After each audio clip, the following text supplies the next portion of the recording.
Hello? It's me.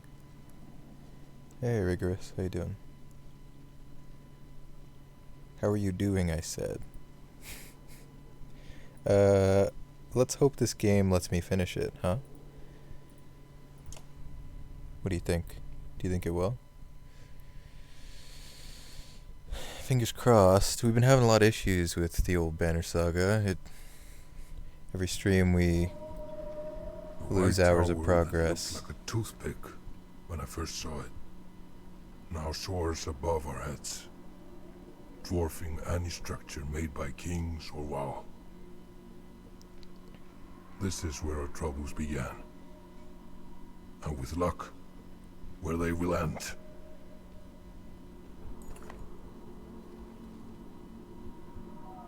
We've already seen all this, so forgive me for just skipping through it. Hey, Dragon. Boner Lord multiplayer has classes. Oh, interesting.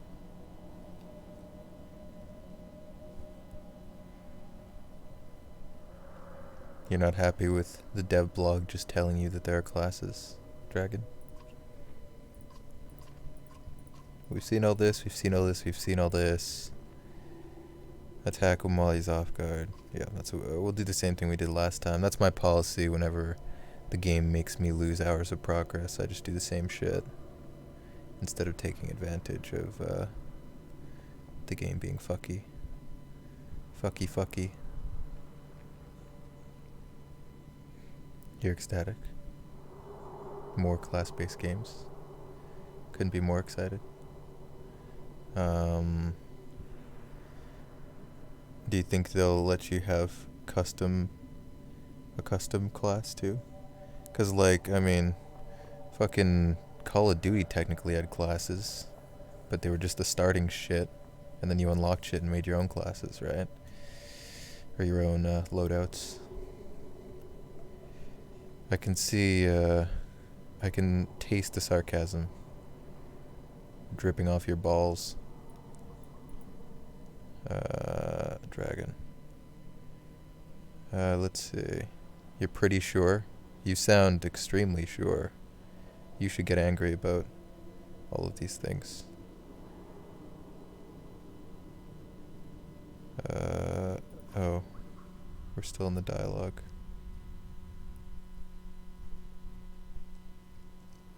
What did I do, for this? Do you guys remember? None of you guys were watching this last week. Let's see.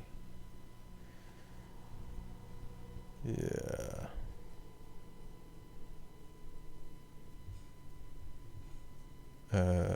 Oh yeah. I know it's hard to tell with my deadpan delivery, but sometimes I am joking as well. Dragon, don't worry about it. I think what I did was give...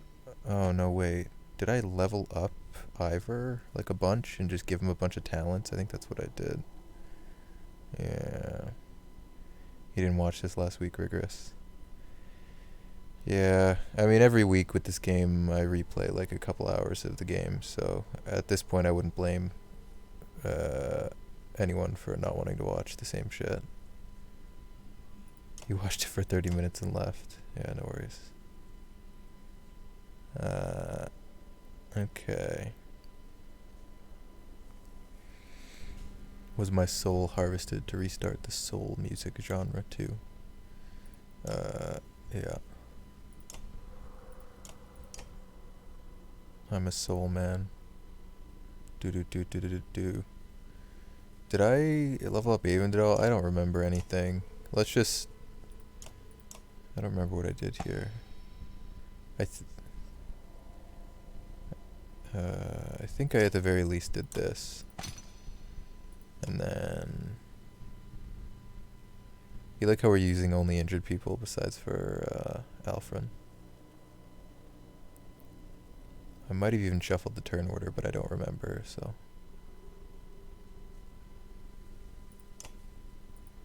I do remember doing this, though, so let's start with this.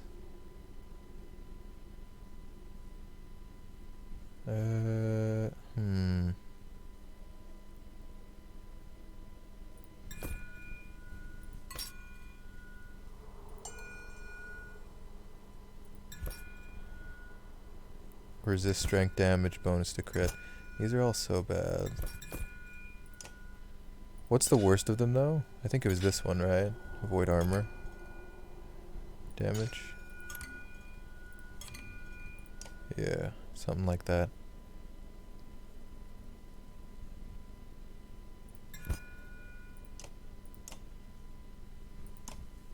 And it just costs 10 every time as well, it seems.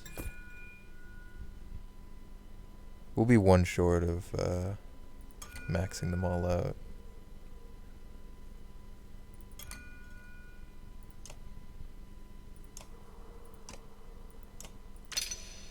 I don't actually know how close I am to the end of the game, by the way. I just kind of assumed we were almost done. Because I'm pretty sure the other party is dead now and we're at the tower. Loses hours of progress. I'm gonna do it again. Yeah, I mean, I'm a patient man, but this game has worn my patience very thin. Indeed. Let's see.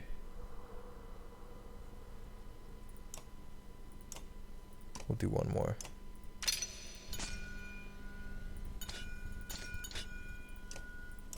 Boop. Is that it? Surely I did more than that. Oh, right, I gave Volgard a title, I think. Didn't I? Yeah. I did indeed. Most of these are bad now. I believe I gave Volgard the unmoved title before. Jason allies. This is bad. This is bad. This is fine, but not great. This is bad. Okay, so it's definitely this one. We'll go all the way. Why the fuck not? Why the fuck not? Titan straps, that's the one.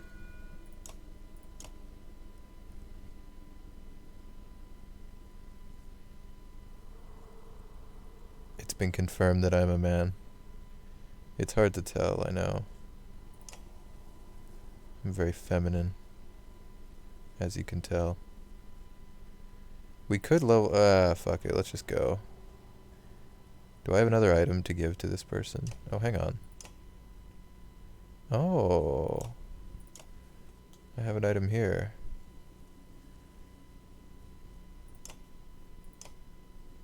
Fuck this crit chance. Give me the aggro item. Yeah. Well, I don't know why I'm switching stuff like this. Like, I should do the exact same stuff as last time, because last time we made it through the battle perfectly fine, but this might make it easier, huh? Nobody cares about crit chance, so this other item doesn't even matter. I'm not even gonna... Well, I might as well equip it, I guess. I'm ready. She's never gonna attack anyone, so... Literally doesn't matter. And this is bad, so... There's no point in using it.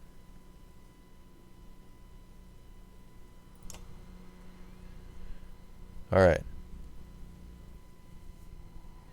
So there are like these spire things here that I don't actually know what they do, because apparently when they explode they hurt things around them, but I never saw that happen in the fight.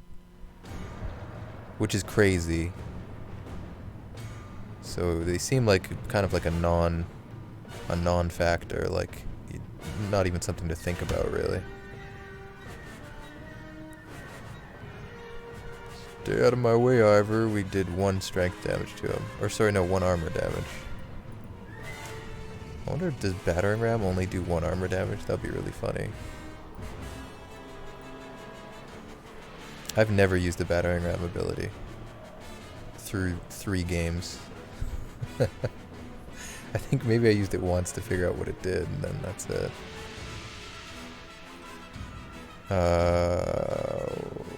This was the lightning bolt that I did, right? Yeah. So going here is fine, I think. Or here, maybe? To get closer? Or actually, maybe I went down over here. Like, way down here. No, no, no. This seems right.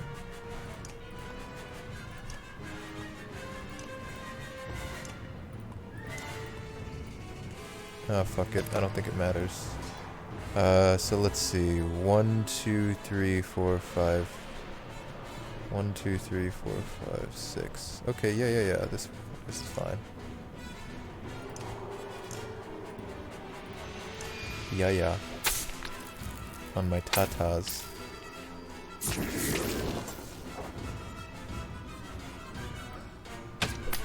Look out. So yeah, Ivor got injured. I'm pretty sure what I did last time was back up with Ivor, actually, to draw him in. Pretty sure. I just don't remember if I, Imagine if it took 5 more streams for me to beat this. Yikes. I don't want to imagine a world where that's the case.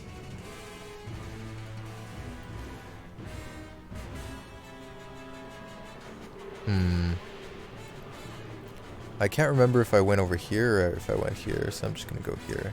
It's fine.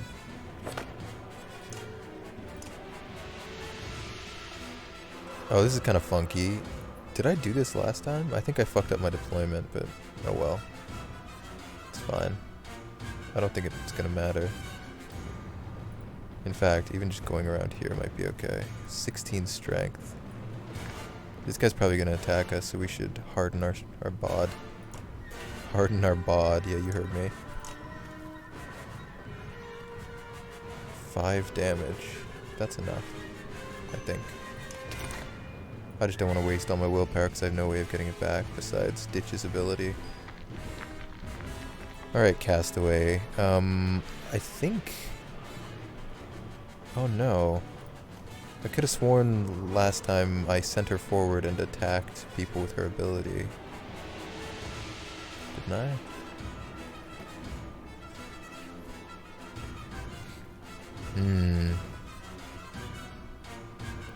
Or did I? Or maybe I just armor broke him. That might be what I did, yeah. So I can't attack him from here, huh? Because I know Castaway and our boy Avent almost died. And then they got healed by Alfred. I do remember that. Just barely. Just barely remember that.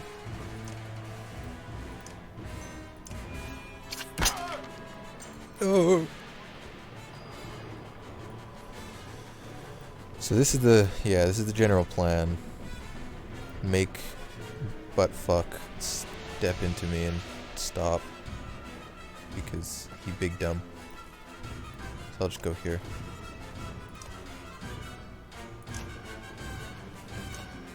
Yoink. Oh, I think last time this guy did something on the first turn, like an umbrage or something. So their behavior isn't even set on a pattern, unless, or like it. I think maybe because I moved differently, it chose to do something different for some reason. I love how I always try to understand the AI, and then I tell myself I need to stop trying to understand the AI, like without fail every time. I think it's fine to leave Castaway at that strength level. I think we'd rather have Ivor healed up, right? Did I do this last time? That's pretty good. I think I got lucky last time though too. Yeah, there he goes. He's almost dead. I remember that happening. Oh yeah, she did regain willpower.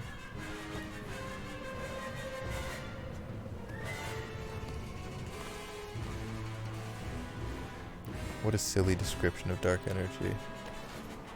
Okay, let's see. We can arc lightning here. I think that might have even been what I did before. So let's see. 1, 2, 3, 4, 5, 6. Yep. Sure.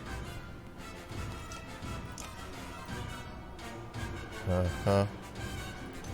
In fact, I'm pretty sure this is exactly what happened last time, so... I think every other enemy moved exactly the same as they did before, but this guy didn't, for some reason.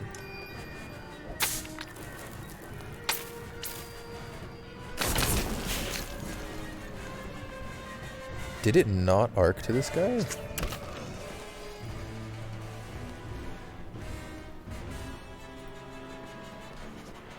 It didn't. I think that happened last time and I was very confused as well. It didn't arc for some reason. Super dumb. Because I guess the pillar got destroyed. But when you kill an enemy with the arc lightning, it still arcs.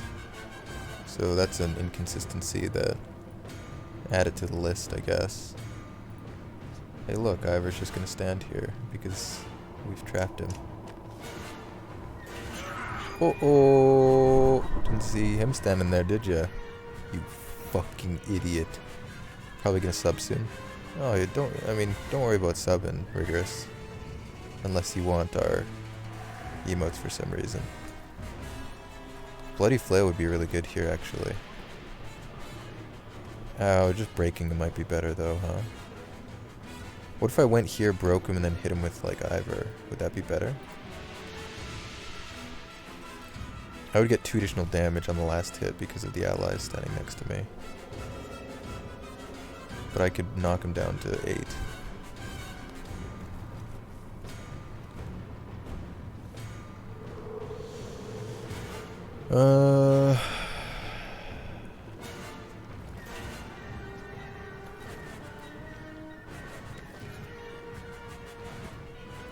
I'm going to not worry about it. I'm not gonna bloody flail. I'm gonna armor break, I think. Did this guy attack Wall Guard, by the way? I didn't even notice. Oh wait, Ivor would still be trapped by this pillar. Oh, I can move ditch though. Okay.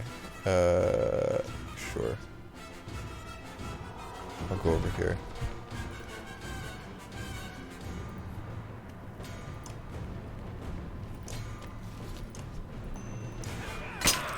Got him. Now, this doesn't end when Bulwark goes down. Oh, look, he's looking. That means he's aggroed. Maybe. Probably. No one knows because the game never tells. That should be this game's motto. Its slogan, if you will. So I could do a boom boom right here. 1, 2, 3, 4, 5. Just stay standing where I am. Fucking yes, please. And I think last time this guy moves forward and attacks, or one of these ranged guys attacks Castaway and almost kills or injures her. But this time they might attack what's his butt because he has extra aggro. I don't know. I don't know how much aggro Shatterstone generates.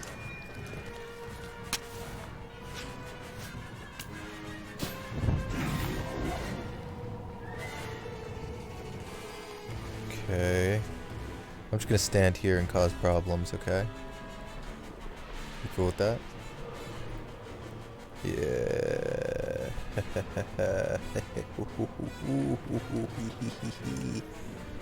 There we go. Well, there's a little lightning bolt opportunity right here, which is kind of nice, huh? These two. Unless that guy's gonna move soon. Oh, I could have used the rally skill. Coulda, woulda, didn't, as they say.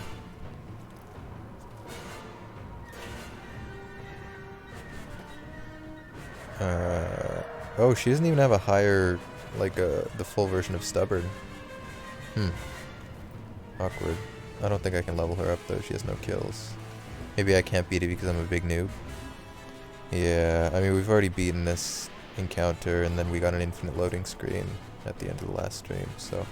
And then when I reloaded, it was before this fight. It really incentivizes the player to keep playing. For sure, he's...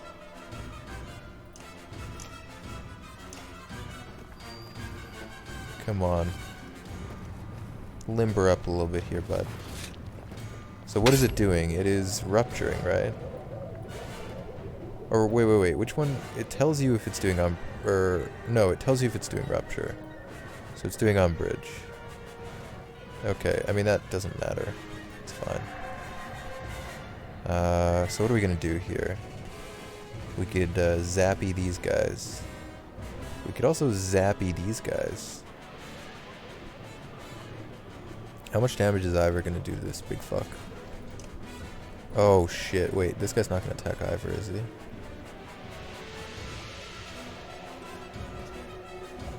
That would be... oh, no, that would be fine. Okay, so 16 minus 5 is 11. So if we do it at full power, it'd be 15. We'd have to exert with Ivor, that's okay.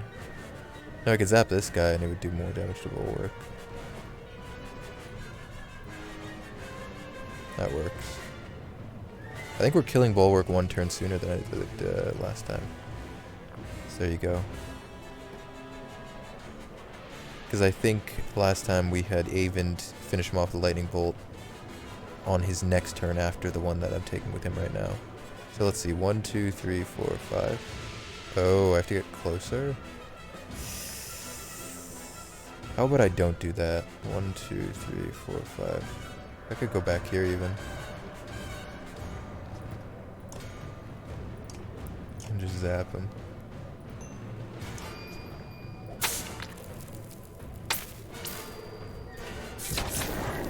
We got him. What is it doing? Oh, lookout. Right. It often wastes its turn doing that. So we have to exert for 2. That's okay. I can even go here to incentivize them to walk forward, right? Instead of... well, I don't think that's going to matter.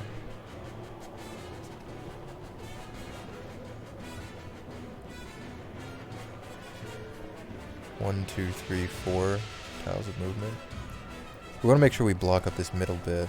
These guys can do it pretty damn well. Well, if I definitely want to block this to make sure no one can walk through to hit these guys, then I guess I should just stand here, right?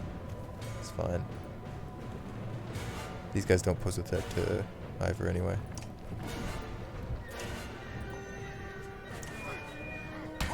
Eat it, bitch.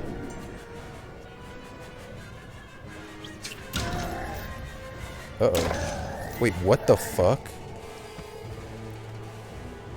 Him hitting Castaway made Castaway walk into this guy's lookout range, and then Castaway died.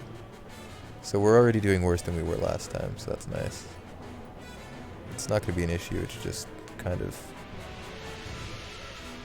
unfortunate. An unfortunate turn of luck or circumstance, if you will. Let's see, what else do we want to do? I could go here and bloody flail this guy, it's pretty spicy. I like that. Remember that one time that shockwave hit my own guy? I'm pretty sure it was Ditch as well, and it knocked him out of invisibility. Remember that one time? Clearly it doesn't work like that, because it would have happened this time. I just remember that because I noticed Ditch was standing next to the guy that I attacked. Same with, your boy Volguard. Add it to the list. Add it to the list. Standing here would be bad for a lightning bolt type situation, but these guys are going to move soon anyway, so it don't matter. Wow, nice. Good one. Get fucked up! Get fucked up! That was good. That was really good. Oh? Oh yeah, I forgot they have a really overpowered bludgeon ability. It's like secretly one of the better abilities of the enemies. What is Ditch gonna do? Stand there and look sexy. Yeah. There you go. You idiot. Okay, so who are we gonna heal here? Can I heal an invisible Ditch? Would that reveal him? I do not want to reveal him. Maybe I just heal our boy so we can walk closer without dying to this guy. Sure.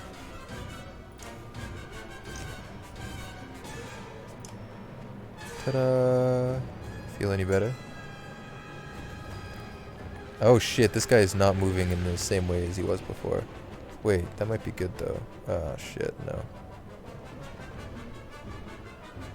I can't lightning bolt there now. I could lightning bolt here though. Boop boop. That's not bad, right? 1, 2, 3, 4, 5, 6.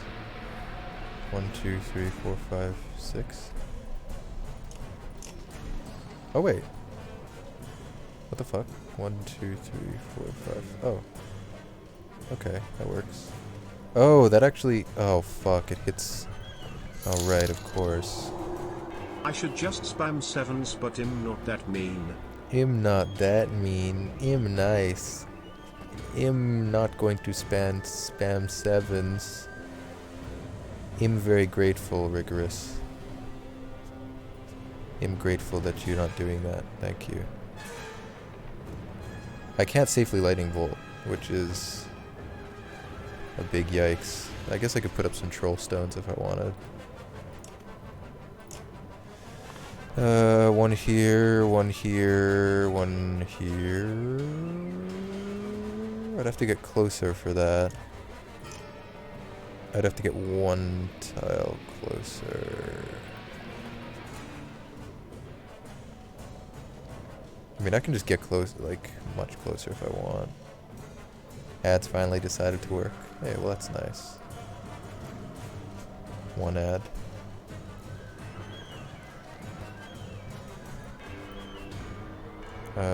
Sure, I'll troll stone. Why the fuck not? One here, one here, one here, right? Boop, boop. Boop. Boopity boop boop.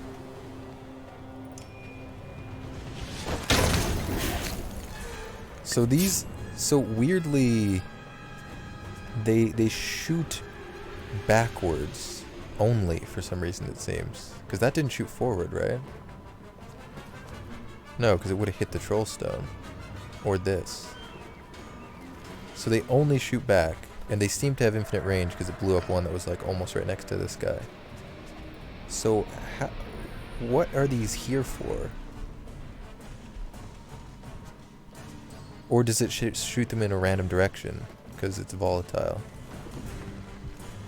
I love how I've seen like 10 of them explode and I still don't understand how they work because they've never hit anything. I guess they're here as obstacles to make it harder to walk around for the enemies, thereby making it easier for the player, perhaps.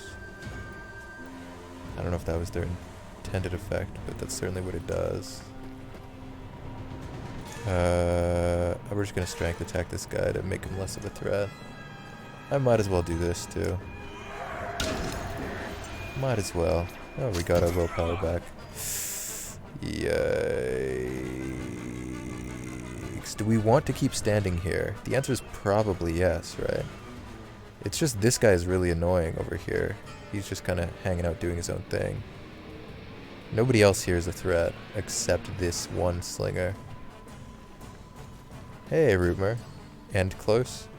It feels like it, but I have no idea, to be fair. But it does feel like it. How you doing, Rumor? Maybe it shoots in all directions for a tile? It doesn't seem to because it didn't hit anything adjacent and it didn't hit anything this way. Because it would have hit this. But it did hit the thing that was like 5 tiles away from it going that way. So they seem to only shoot in one direction. Tough games, these. I don't know. I mean, yeah. The toughest part about these games is the bugs and glitches. I have seen no end to them in this third game. It is very frustrating. Without fail, every stream we have to replay a couple hours of the game because it either crashes or fails to load and you have to restart it, and the game barely ever saves. Okay, let's see. Maybe they only hit enemies? That would be very strange, but maybe. Well, yeah, it still doesn't change. Like, it would have hit this guy if it did shoot out to the side. So it shoots backwards, and we don't know what it's capable of hitting because we've never seen them actually hit anything. I need to just stand here and like stonewall or something because we're looking rough. I want to keep blocking this area though. Armor break. Fancy. He can repair his own armor, right? Maybe. He also regens 1 armor per turn. Hey, guess what we're doing? Oh, I guess I could rally for our boy who's almost out of willpower. There we go. Nice try, bub. Hey, Thaddeus. You believe in me and in the heart of the cards? No glitches today? Oh no. You jinxed it. No, I'm just kidding. Yeah, no glitches so far. Should I walk over here and heal our buddy? I don't know. He's pretty safe when he's using Stonewall. There's nobody around who should be able to hurt him. Oh, I can attack through this guy. I could do 6 armor break if I wanted.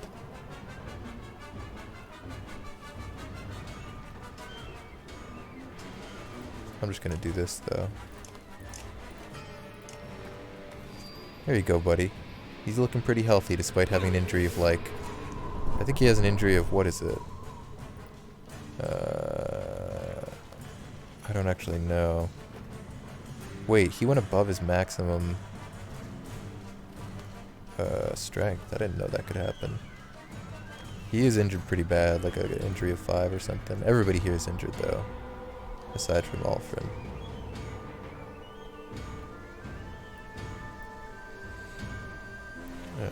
Let's see.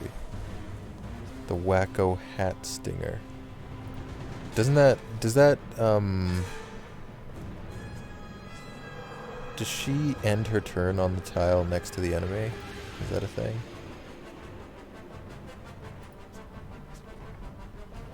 Four armor, huh?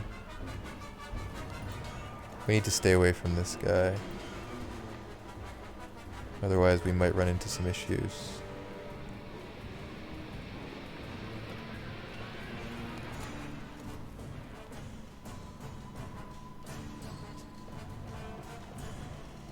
It will go down to 15. And it is 1 willpower.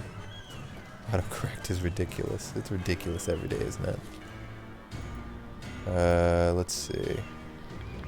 So it would be capable of doing 16 damage. We would be fucked, even with our strength resist of 2.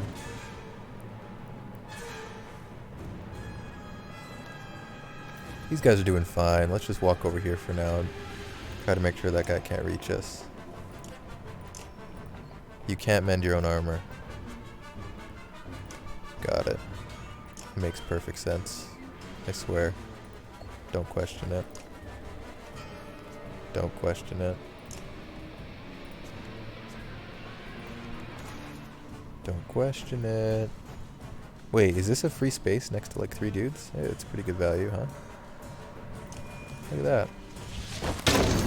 Wow. Incredible.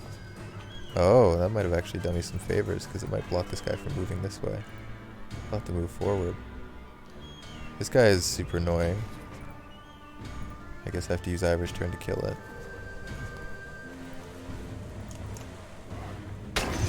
Boop.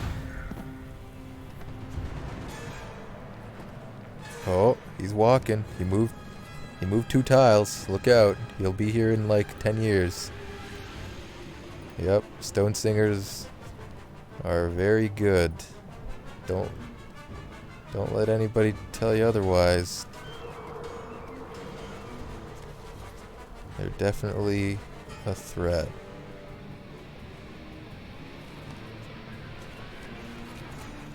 I mean, I don't think we have much choice with what we do here.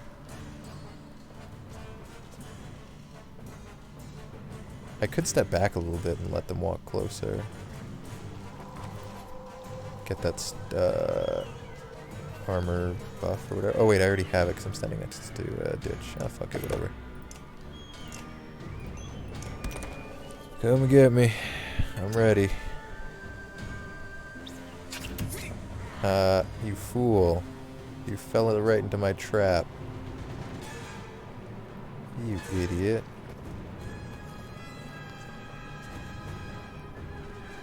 Should I just keep standing here?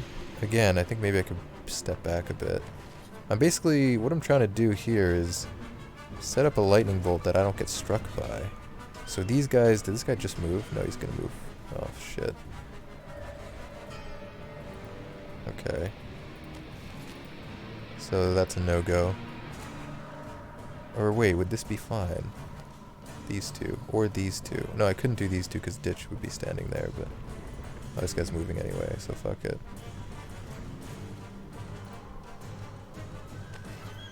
2 strength resist, huh? I wonder why the game doesn't let you target your own guys with the lightning bolt. That'd be nice, huh?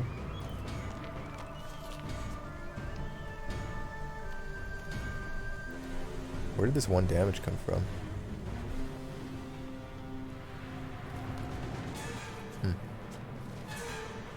I'm just thinking if I want to stay right where I am. I think I do, actually.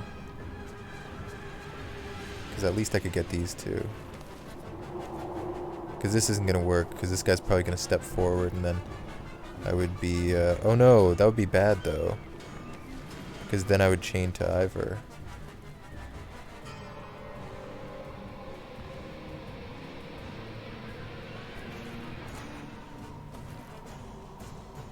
This guy goes here, this guy tries to step forward and fails. Probably, because that's the only place he has to walk. So it would be like this, right?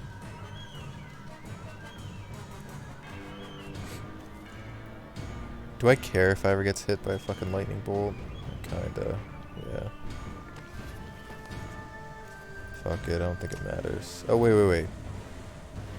We could give our buddy boy a little bit of a rally. There you go, pal.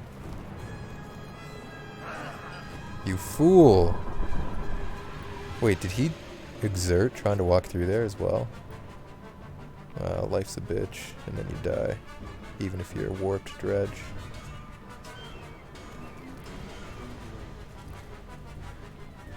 Somebody needs to attack this guy before its next turn, right? Whose job is that going to be? I think I might have to make the lightning bolt hit right there, regardless of if it hits Ivor or not.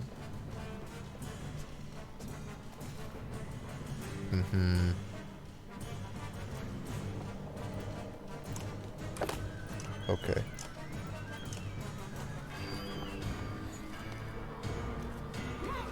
You idiots just keep walking over and over again into the same person. You fools. Oh no, wait, they're getting willpower back because they don't move from... Oh, no. Wait, I wonder if that works, because they tried to move. Does that count? If they technically don't move, can they end their turn and rest, even if they tried to move initially? Food for thought. Nom. Okay, we're gonna hit Ivor. I guess I'll start it here. That's the only one though, right? Doesn't hit these two.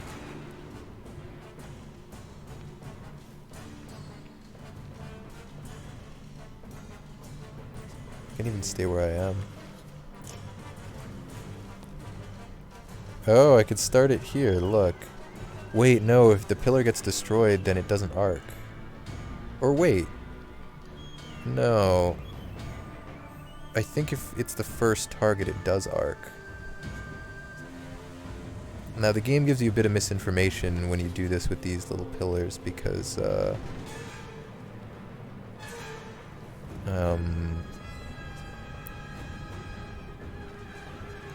earlier in this encounter, we used 2 pillars to arc to 2 different enemies. I attacked the pillar first, it arced to Bulwark, and Bulwark got hit, and then it arced to the second pillar, the pillar was destroyed, and then it did not arc to the final target, which seems to suggest that for some reason, if it's the first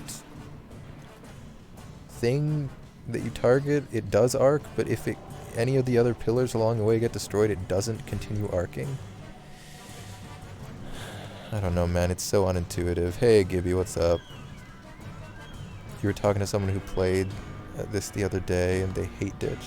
They think he has no value whatsoever. I mean, he is very useful. I mean, especially, like, yeah, I don't know. At first glance, Ditch doesn't seem super useful.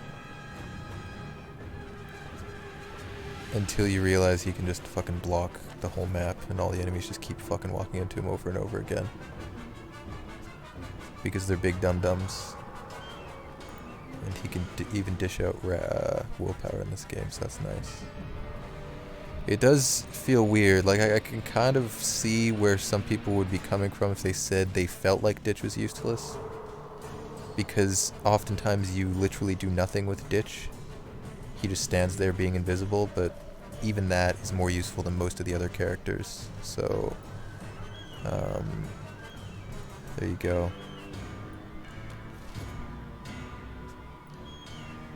No homo, though. Ligma. No homo, though. Oh, my message wasn't posted. Oof. What are you talking about? But yes, Ditch is very useful. Very much so.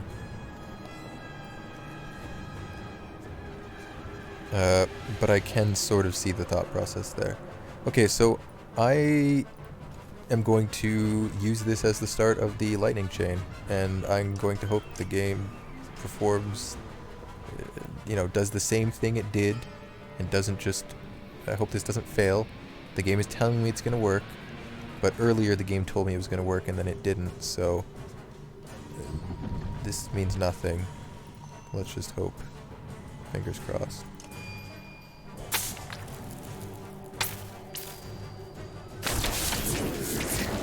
Nice. Good one. Oh, he's coming for me. Look out. I received an ouchie. It did 4 damage to me. Wait, why did it deal 4 damage to me? I have 2 strength resist, don't I? Oh no, I only have 1 strength resist. Gotcha. It all makes sense now.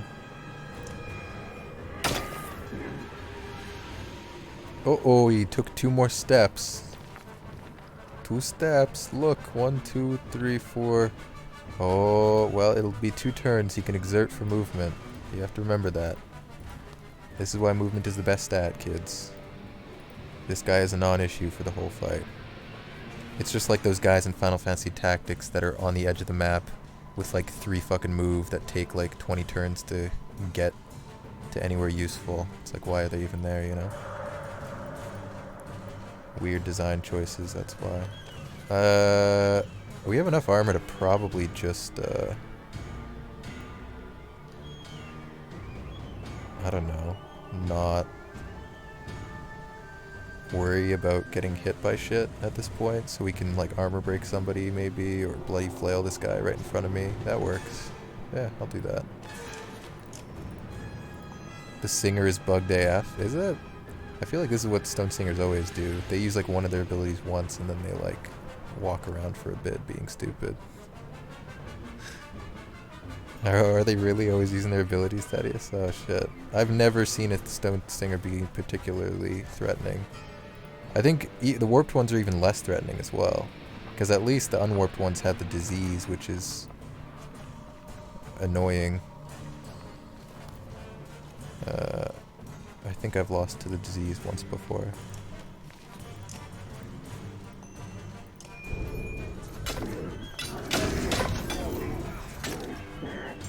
Okay, that's pretty good. Uh-oh. Alright, Ditch. You have a new mission. I'm just fucking kidding. You're still just gonna stand there, buddy. Good on ya. Actually, no. Because I think this rolls down. So if she has 5 willpower, it's only gonna heal for 2, right? So I should do this. Boop. There you go, lady. Oh.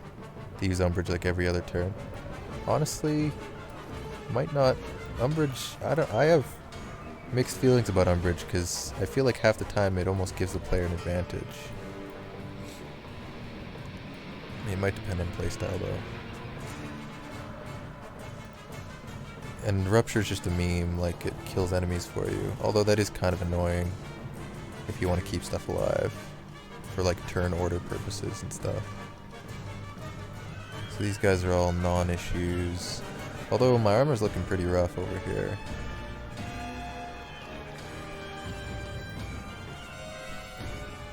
How many more of these guys actually act before our boy Volguard? Okay, we're good.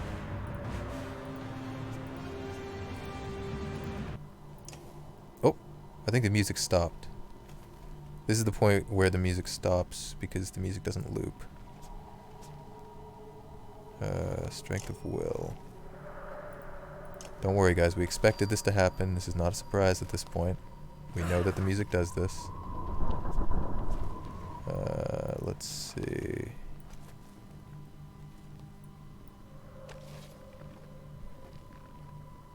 I could hit Ivor again. It's probably not wise to keep hitting Ivor over and over again, even though we can heal him a little bit here and there. I should probably repair someone's armor. Or troll stone, because lol, troll. The Close to Victory music doesn't loop. Is that the music that was playing? Close to Victory. When does the Close to Victory music start playing?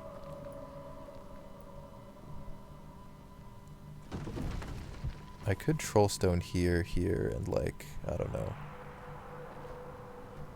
In front of the fucking, actually no. No. Well, why not though? Okay, I'll do it. Let's troll stone.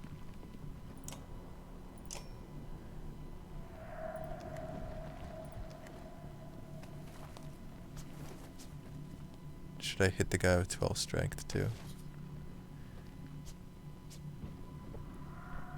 I could just hit this guy again though.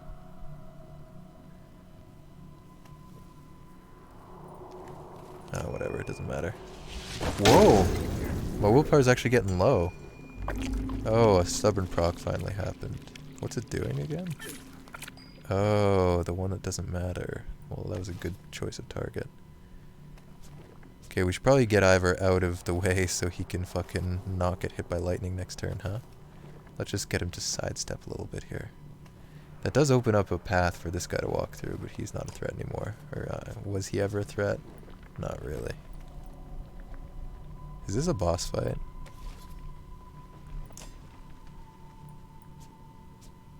I ask myself that question every day.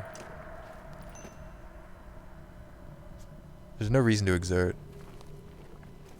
So let's do it.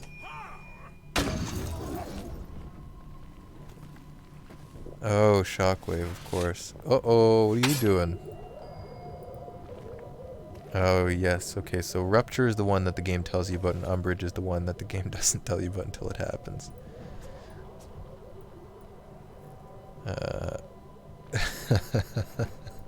It's hard not to laugh at the inconsistencies, honestly. Okay, let's see. So now this lightning bolt is like perfect, right? But these guys are gonna move for sure. Maybe. I don't know. Out of these two targets, who would you attack more? I would attack Volguard. He might just stay where he is. If I keep Volguard here. It's worth trying. I mean, I could just kill this guy though. I guess that's maybe better. This guy's gonna blow up. This guy's not gonna blow up. This guy is gonna blow up. Kill half your dudes for me, please. Thank you. Doesn't it do damage based on the exploding thing's attack as well? I've had mixed reports on this. Sometimes I feel like I've been told that it is based off of the Stone Singer's strength, and sometimes I've been told it's based off of the exploding thing's remaining strength.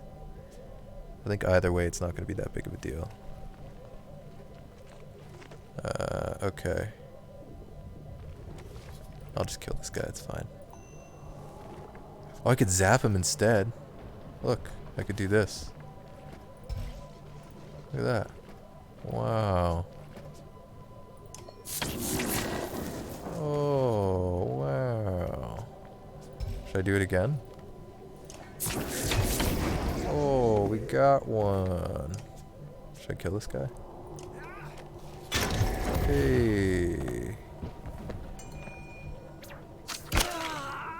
Oh, wow. Okay. Ditch could probably reveal himself at this point and kill this big guy, right? Sure. And then this explodes and does nothing. I like that. Wait, I don't want to be in Ivor's way, though. Is there a way to not be in Ivor's way? Oh, that stone's gonna be gone, so it's fine. Oh, I could have avoided that spot by just walking through our boy, Ballguard, but... Nah.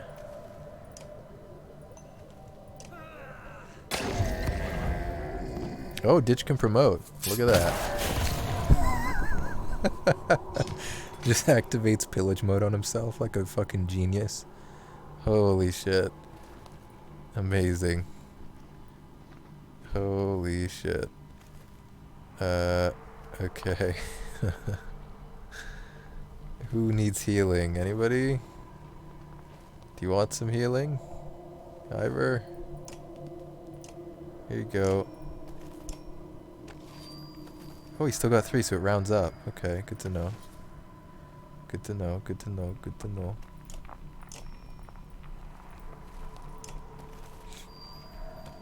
Dope. Should I walk around this? Sure. We've got a lot of time on our hands here. He's not going anywhere. Look how far he can move. It's so ridiculous. Holy shit. Oh, I have to step through this. Okay, well, fine. I might as well go here then. Boop. Boop. Boop. I'm tickling him. They call it the electric tickle.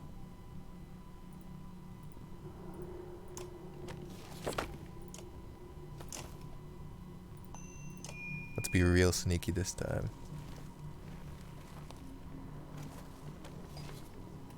Uh-oh, he's coming. He'll be here soon. That's what we said 4 turns ago.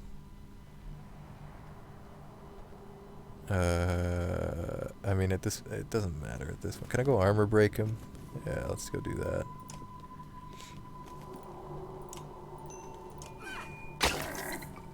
Boop. 1, 2, 3, 4, 5, 6.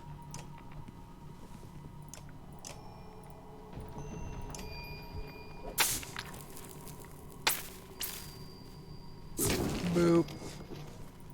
Is he dead yet? There he is. There we go. Okay, okay. No infinite loading screen. Please.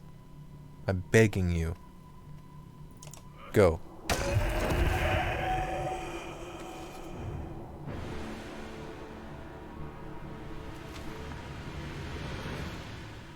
Please. Hey. Oh, everyone was already injured anyway. Don't worry about it.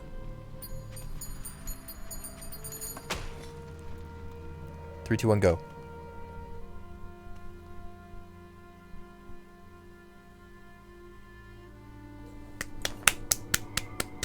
Did the game save? Probably not. Let's hope no other issues arise in the near future until I feel like the game is saved.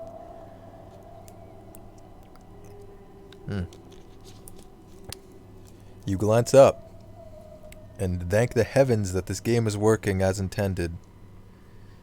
The White Tower is much taller than you imagined, tall enough to reach a sun. You wonder, a trick of perspective? No, there really are that many stairs. Bulwark doesn't look right, still as he is, but he doesn't rise again. Ravens stare, wearing a wide range of emotions on their face. Yeah, you see how easy it was to dunk on Bulwark, and yet Folka just fucking died, even though she's like the tankiest motherfucker to ever live on the face of this earth. She just fucking stood there and died. I feel like well, maybe I feel like we might be getting close to the end of the game, so I'll voice opinions in more depth when the credits roll. You have no time to gape yourself. You drag Avon towards the tower where stairs spiral upward beyond sight, and you take the first of many, many steps. There's another chapter. If we only remember a few or some shit. I don't know. I didn't read it. Oh boy. Ooh. Hey, this lightning looks kind of familiar.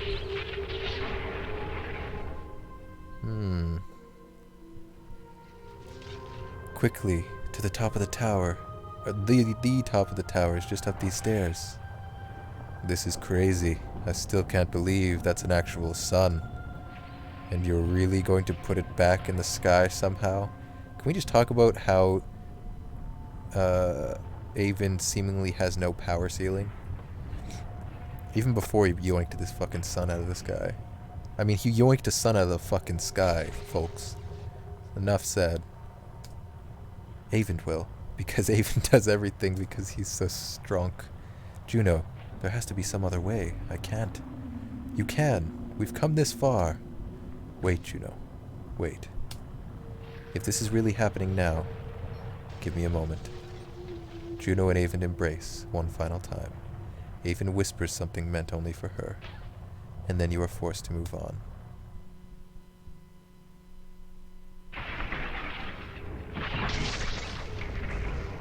Oh, you silly, silly, foolish fools.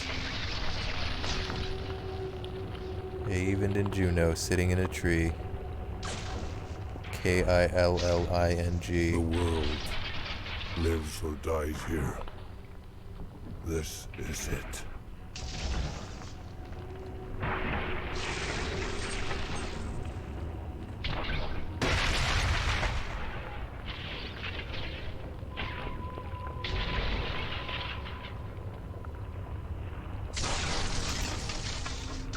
At the center of the tower, Juno sits upon the pedestal, and Avon reluctantly begins his task. Juno hovers in the air, immobilized. She looks peaceful, as if finally letting go of the burden she had carried this far. When you hear a familiar rumbling, oh boy.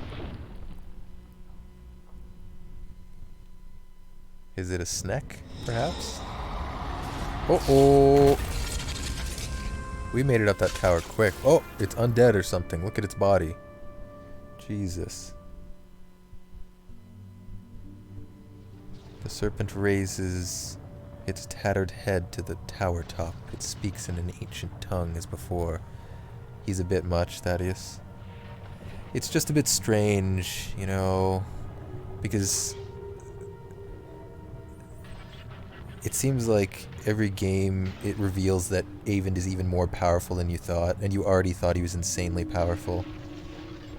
So like every previous instance where like a problem may have been able to be resolved by Avon just like doing some crazy magic shit, like looking back and realizing that he was that strong the whole time, it just kind of like, it feels weird, man.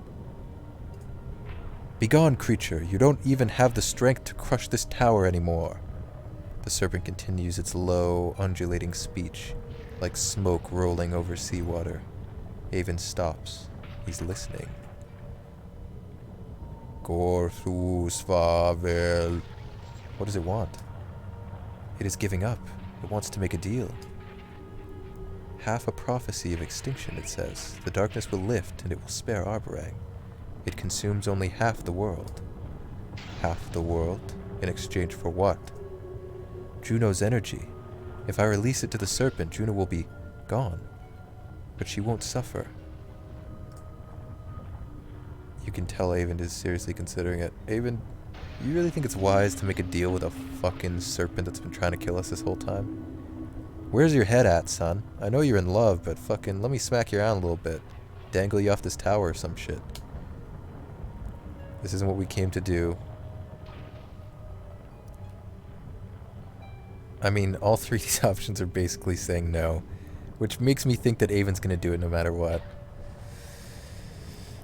This isn't what we came here to do. I won't let you do this. It's not like we could stop him. You're going to trust this thing to keep its word. That might be the most convincing of the three answers, right? Number 3. Is Juno still, like... She's still sitting there, right? Should we ask her about this as well? I'm gonna say...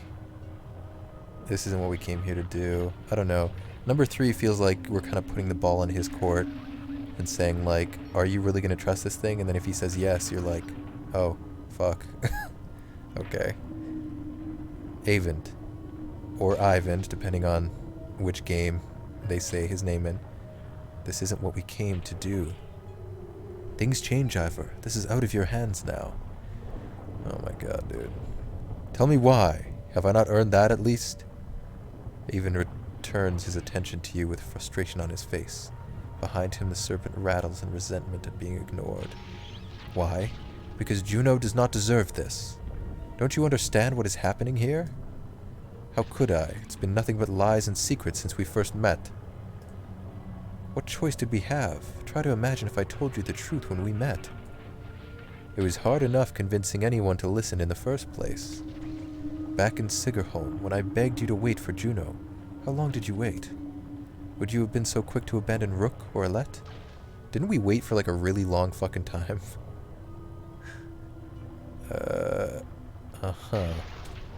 After all I did in Einartoft to save the Varl from extinction. If you knew the truth, you'd have drowned me in the lake, yourself. I couldn't even trust you to save yourselves. We waited because we trusted you. We could have waited at Sigerholm forever, but you would have never come. I'll say number 1. True enough, but only until you had to consider your own discomfort. Can you fucking get bent, Avond? Jesus. What's the point of this, Ivor? So brothers and clansmen can keep killing each other over petty disputes? So Varl and Dredge can go on destroying each other over ancient history? Even after we realized the Dredge were only fleeing the darkness, same as the rest of us. Even after discovering a Dredge child dying in the snow, an infant. Everyone was ready to slaughter it like a pig. Yeah, but we didn't, though. And yet the child lives on. I don't even read the other options. So maybe 1 in thousands is spared. Is this really what you want to argue right now? Look, you've made good points, but try to put yourself in my position. Ask to weigh the fate of the world against their loved ones. Would anyone choose the world?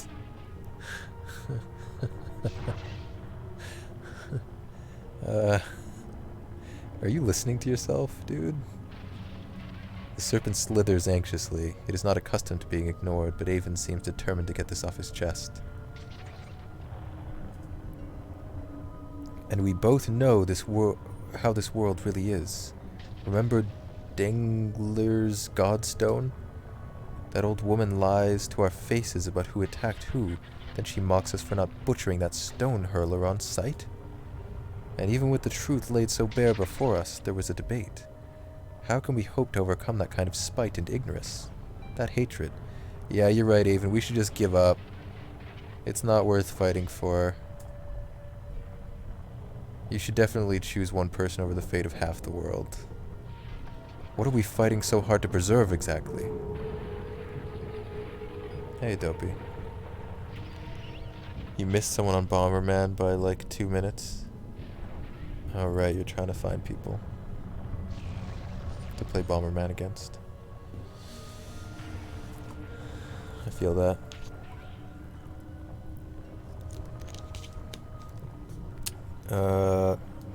You've had plenty of time to ask that stone hurler how she feels about it. Fair enough, I do understand your meaning, but you don't know the depths of it the way I do. Avon, I'm starting to realize more and more that you were never as wise as you seemed, you fucking maniac. There was a woman near Orsma River after we somehow survived crossing the chasm. Some of her own clansmen had tied her to a stake. Witch, they screamed. She was meant to starve to death. I can still see her face, the torture and the pain. Do you remember how many days she had hung there, starving, before we arrived? 4 days? I'm guessing it was 4 days. You sound so confident, but you're wrong. They told us 3. Maybe those men lied. Or with the sun stopped, maybe they miscounted. She had been there at least 7 days already. I could feel her agony in the tapestry. According to their own absurd rules, it proved she wasn't a witch. She should have been freed. Can you imagine suffering like that for a world that doesn't even remember you? Yeah, bud, the world is a horrible and cruel place. We all knew this already. You don't have to fucking bring up all this old shit, Avent. This isn't helping your case at all. Did you notice how often Juno would speak for them both? She would interrupt him often when he was getting ready to say something dumb. So basically he's been a dum-dum this whole time. Yikes. She's still sitting there, by the way. I wonder why she's not voicing her own opinion on this matter. Unless she's gone already. And if so, that was very unceremonious. No, she's not gone, because that's what this is all about. One loved one versus half the world. Can you imagine suffering like that for a world that doesn't even remember you? That's what this is about, isn't it? This is about Juno. I'm not trying to make everything about Juno. I just need to believe in what I'm supposed to do. Even seems to be swayed by your arguments. The coils of the serpent are wrapping tighter around the tower, and you can feel its patience growing thin. When we found Juno's body smashed and broken on the frozen sea, I saw that same fate for her as that poor woman starving to death. Suffering alone, forgotten. Everyone else was so quick to give up on her. Oh, so she's floating. I'm grateful that you did not, but that's what you're asking me to do now.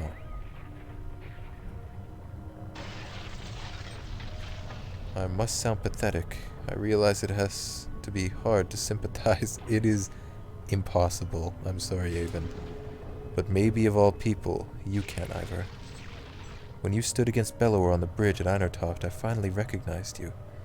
And I knew what you had done to Reyes and his child. He followed us both to Borsgard to finish the job. What would you give to have Alette back? Don't make Juno suffer an even worse fate. Please, Ivor. Trust me to find a solution. Avon turns back to the serpent, his body radiating immense power as he speaks to it again. Alfred gives you a severe look as if to say, he lies. You recall her plan to complete the ritual in place of Avon. If you're going to do something, it has to be now.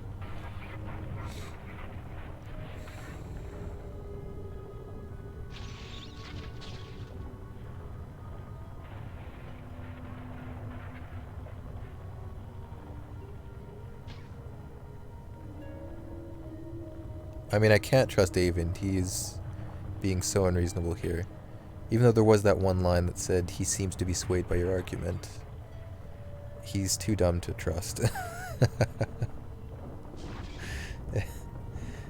Quite frankly, he's just too dumb to trust. It's true, Juno just wanted the power to be returned so she could fucking rest at this point, right? Like, even when it said earlier that it looked like she was finally, like, you know, ready or, like, happy, she, like, seemed peaceful. So maybe if we say it's not what Juno wanted, he'll understand. I don't know. I'm not gonna kill him. That's out of the question, really.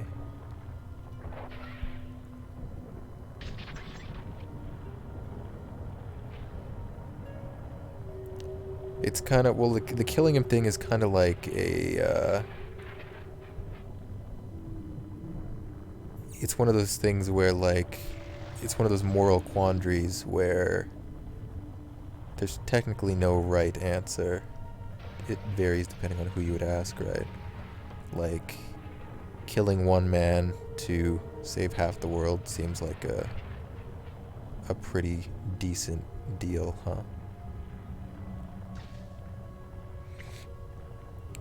But, I don't know. Then that's choosing to kill someone who isn't your enemy, I guess. It's kind of like one of those things where it's like there's a boat with 100 people on it and a boat with 50 on it, and you wait, how does it go? I don't fucking know. Go watch Fate Zero. He's got a bit of a god complex. He's extremely powerful, maybe believes that whatever he can make happen is the right thing to do. Yeah, I mean, at the end of the day, he's blinded by love, is what it comes down to. Fucking love. What started this whole thing in the first place, with him yoinking down the fucking sun. Now it's causing problems again. Moral of the story, don't love anyone ever again. No, I'm just kidding. How does the boat thing go? I don't know. Like, there's a boat with 100 people and there's a boat with like 50 people, and like you're trapped on the boat with 50 people and they won't let you leave or something, or like you choose to blow up one boat or both boats get blown up. So you're basically choosing to kill 50 people or something. I don't fucking know. Whatever. Love is evil confirmed. I don't know. You guys get the idea. I can't choose to kill Avent here. I have to try to convince him.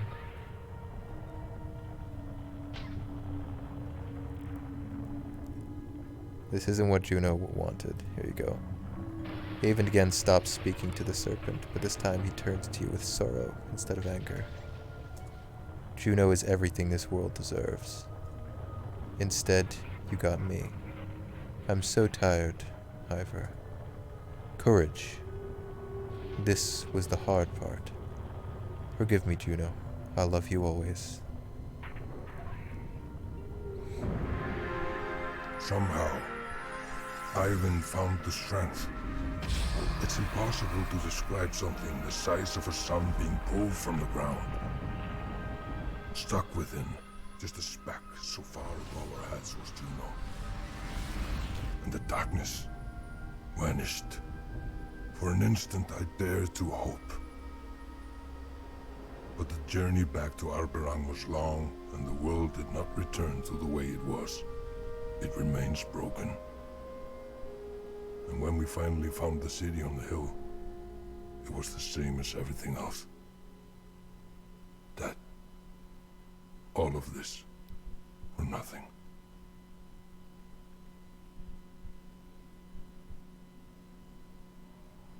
Yay. Just want to remind everyone that we missed it by literally like three steps. If you were here earlier, you saw it. Us walking up to the tower. Literally like 3 seconds away from everyone surviving. Yeah, bad end, no kidding. I can safely say I'm thoroughly unsatisfied. But that's not really a surprise, is it? RIP everyone by 2 minutes. Well, like literally 3 fucking seconds, more like. Sucks to suck, I guess. Get good scrub is the moral of the story at the end of the day. Okay, here's where I talk about the game.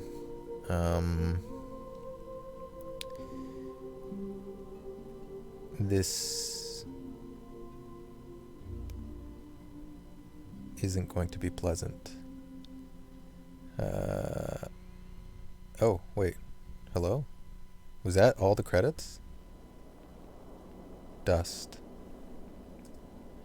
We were too late and didn't even know it. I'm going to need my drinking horn back, Ivor. Can anyone explain how I survived of all people? The gods are dead, the world is turned to dust, still we survive. Are we all that's left? I don't think so. I can feel life still out there. It may take a while, but this will regrow. Even though our Brang is gone, I believe there are others out there. Varl in the north, huddled around godstones. Horseborn fleeing across the fields to the south, or ships of men. Maybe even dredge without sunder. So this is not the end. It sure as fain feels like one. Not for us.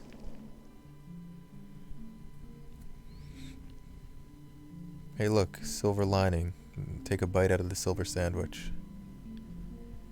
Okay, let's start with the good.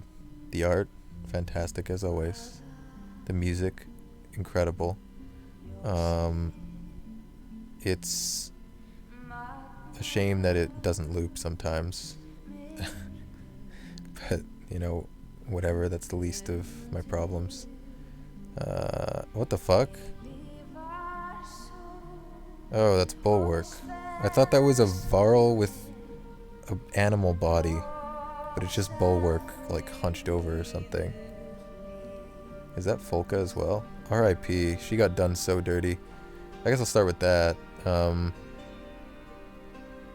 The deaths, the story deaths in this game felt the most unnatural out of all three games, and that's surprising considering this game, it should feel the most natural because of just how dire the situation is.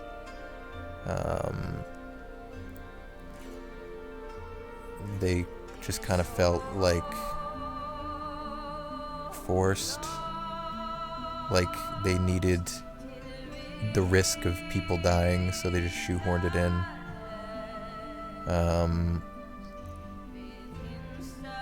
Yeah, there you go, Thaddeus. The AI. I feel like I've heard the argument that maybe the AI was supposed to be erratic because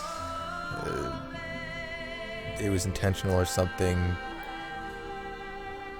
I don't really think that's any sort of excuse for just how bad it is.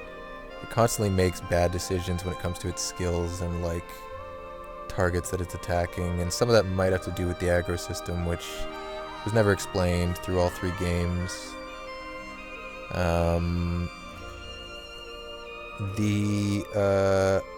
It was incredibly disappointing that they never really made any improvements on sort of the groundwork that they laid out in the first game. When it comes to like mechanics and like the progression of the characters. There was a weird thing that basically happened as the games went on, especially playing on a hard mode, where the enemies' stats keep inflating, which is fine, but the characters that you are with through, from the first all the way through the third game, they have the same stat caps. Their stats don't really go anywhere. In the second game, it was especially bad because all they added was talents, which, in my opinion, are shockingly useless. In the third game, it's worth mentioning the titles were a good addition. That sort of helped with the progression, but it was still felt not great. Like, it just felt like eventually there was no point in leveling anybody up, which is never really a good thing. Most of the items in this game were not worth using. I was still using items that I brought over from the first game in the third game, so there was something weird going on with like the curve of the items and what the developers seemed to think was like good or worth using. There was a heavy emphasis on talents with a lot of the items, which, I don't know, just seems bad. The descriptions of all the skills remained consistently bad through... oh, did the music just stop? So it seems the music doesn't even loop or continue playing for the whole credits, which is nice. What was I saying? Oh, the descriptions of, all of the skills and enemy abilities and stuff. It's never accurate, and it's almost always misleading, and there's a lot of inconsistency even in the game itself, just completely separate from any sort of descriptions or anything. Like sometimes something will behave one way in a particular combat, and then it will behave differently for reasons that aren't clear, or there simply are no reasons. It'll just behave differently. Like that lightning bolt thing was a good example in that final fight. It's also worth mentioning, if that was the last fucking fight of the game, it was way too easy. Also, maybe I'm ragging too much on. Well, I mean, the tactics combat is literally the gameplay, so it's worth criticizing.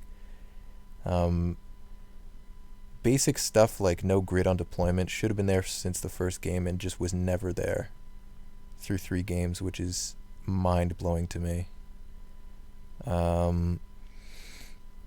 The answers that I got story-wise, I was kind of expecting more, but I guess what we got was ultimately fine. I think that's more of like a subjective thing than being objectively bad. None of the Sunder, like basically none of the boss fights through all of the games they never felt harder than any other fight, any normal fight. I wasn't a fan of the wave-based combat in this game. I don't think it synergized well with what they had set up through 3 games with the turn order and the way it works with the number of enemies and incentivizing the player to leave enemies alive for as long as possible. I think there was a serious like lack of synergy, and it's like it really clashed. So basically it felt like what I had the playstyle I had developed over 3 games through the mechanics that were there right from the start just didn't work for half the fights in this game. This is definitely the game that I failed to win the most, and every single time I failed in this game, I believe it was because of running out of turns, which I mentioned it when I initially criticized it, but that's more of a criticism coming from someone with a particular play style. Maybe some people like that wave-based combat, and if you do, fair play to you.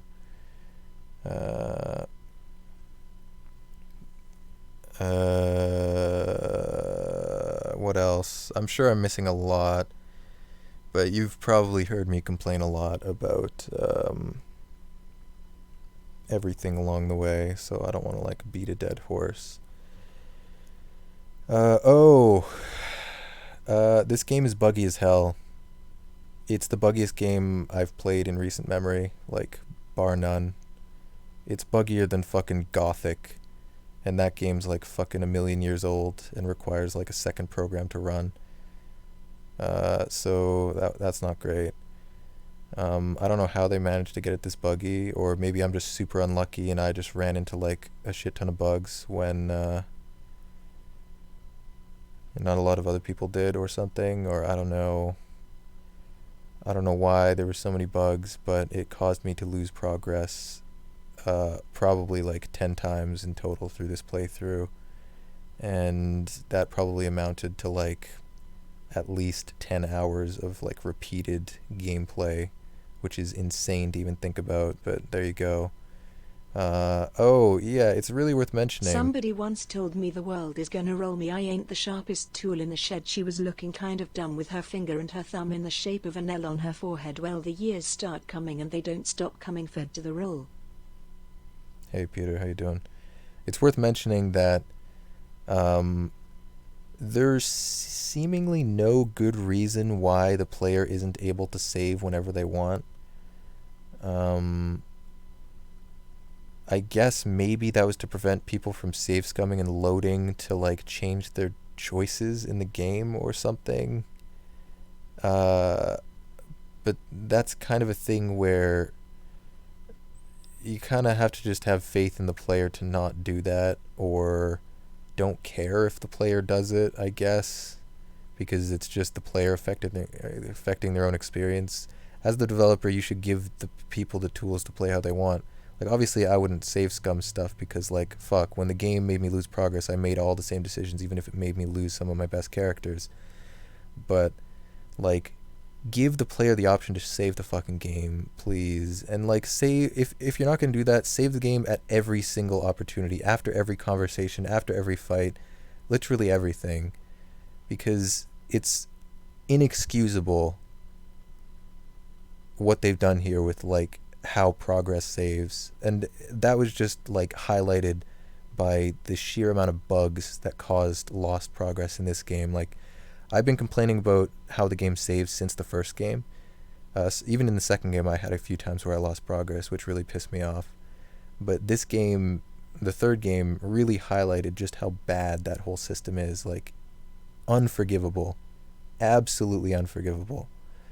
That is the worst part of this game. I could excuse the bugs. I've probably said this in the past. I could excuse the bugs if the game fucking saved and didn't make you lose progress, because it's just a disrespect of the player's time. Like, if someone's going to be sinking time into this game to play it, don't make them play the same shit over and over again because your game doesn't save, or you didn't give the player the opportunity to save. Like, I feel like I would just want to keep ragging on this because I feel so strongly about it. Like, absolutely, there's no reason why it should be this way, and I would like to ask the developers why it is this way. I don't sound okay. I'm just complaining about a video game because this game deserves a lot of criticism. If the autosave happened after every decision and fight, and the other saves could be at intervals, it would be better. Just anything would be better than this. It's so shockingly bad. But I guess I'll move on from this. It's worth mentioning, I didn't really talk about it much earlier, but because I've kind of been saying the same thing at the end of the first and the second game, but in terms of like tactics gameplay and like a tactics game, they have some interesting ideas here with like the armor and strength system and like turn order and stuff. Like, you don't see these things very often in these tactics games. It felt like a fresh take.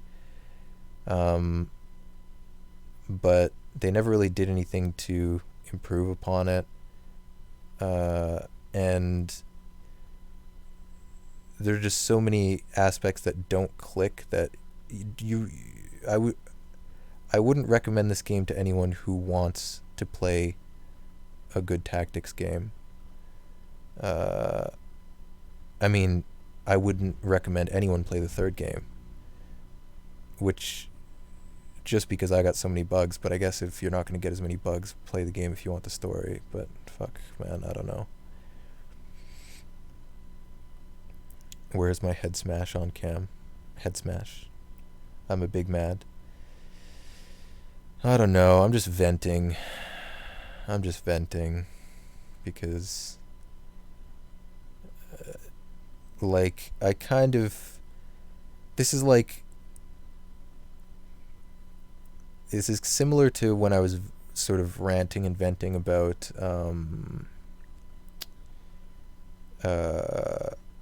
the Final Fantasy Tactics, where like I feel like I want to like the game so much more than I actually like it, you know? It's like you see so much potential in something, and then at every turn, especially in this third game, at every single turn, it just felt like the game was like, ha, you think this was going to be good? Fuck you, and spits in your face. I don't know.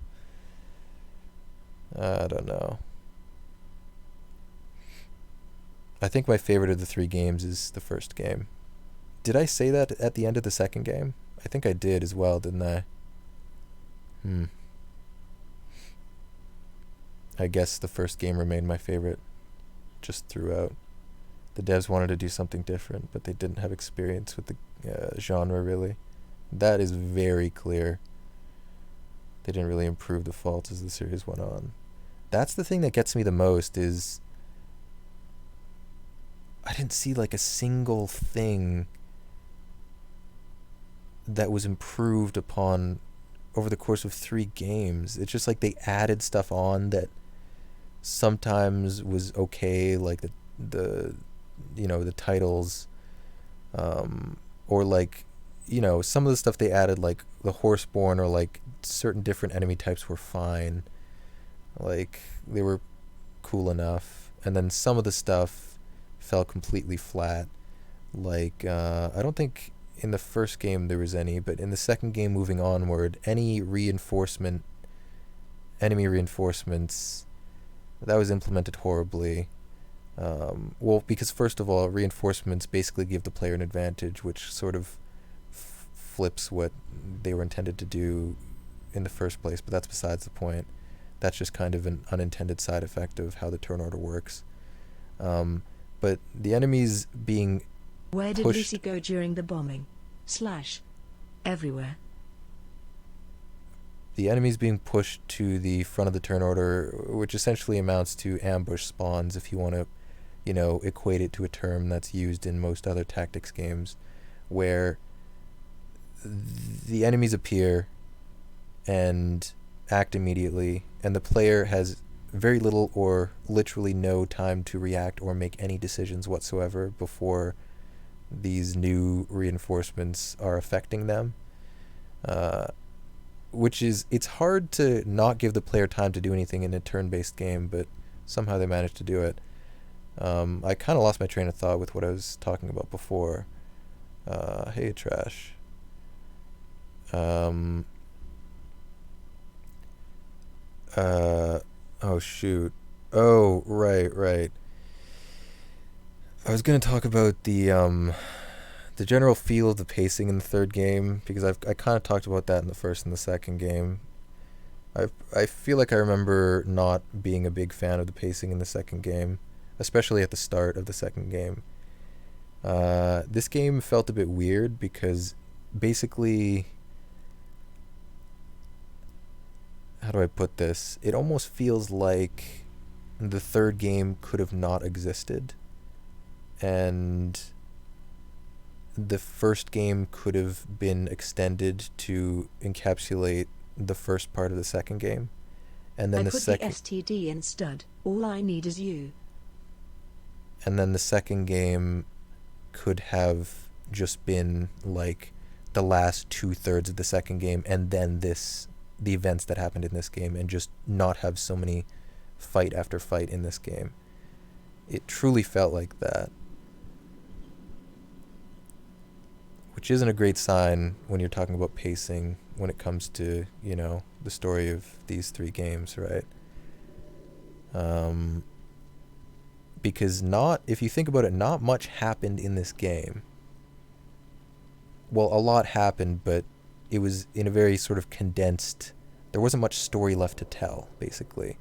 And you could tell that there wasn't much story left to tell, because the whole game, I think more than the other 2, was just fight after fight after fight after fight, because I get it, like, it's dire circumstances and the world is ending and we have to get from point A to point B as quickly as possible while these other people hold out. I don't think...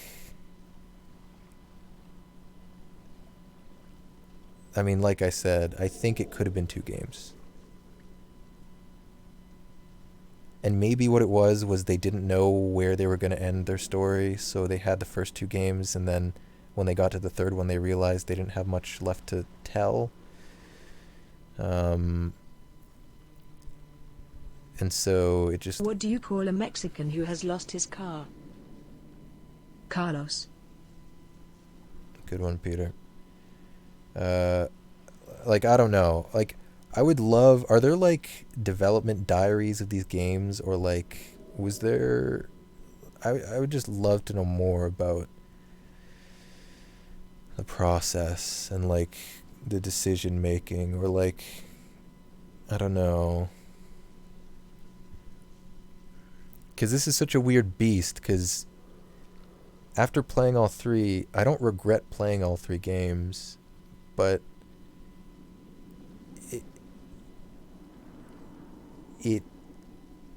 I'm paying 120 just to hear Girl Jenkins say yoinks. That's right, just yoinks. This is the buttery smooth voice of Girl Jenkins saying yoinks. There is nothing better in life than to hear Girl Jenkins say yoinks. Yoinks. Girl Jenkins. I appreciate you guys being extremely active with the text-to-speech at this moment. Thank you. What was I saying? I don't remember. I don't remember what I was saying. The traveling around Arbrang felt weird, probably because they padded it out with events and fights. Yeah, it felt very padded. Like, yeah, fluffy. Like, cut the fluff. Like, I tend to say that. Like, I probably said there's too much fluff in Final Fantasy Tactics as well. Like, it's so fluffy, man. There are dev diaries. It's so fluffy. And I wish it wasn't. Oh, wait, I think I was talking about my feelings just in general, right? About the series. I don't regret playing it. I'm sorry, Jut. I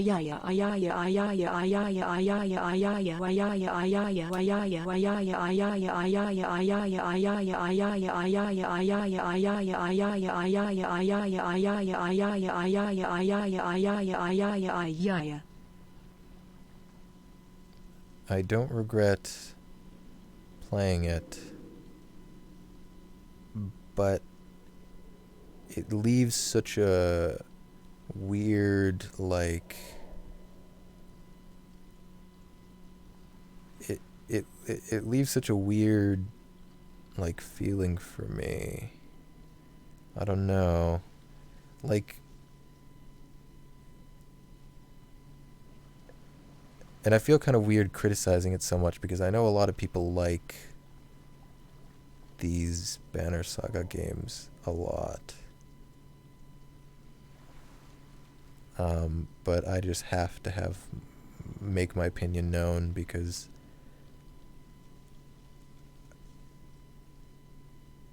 I don't know, man. It could have been so much better. I don't know. I guess that's it. I guess that's a summary of my thoughts. It could have been so much better. Is in one sentence my summary of the 3 games. What would I rate the trilogy out of 10? As a collective, all 3 games?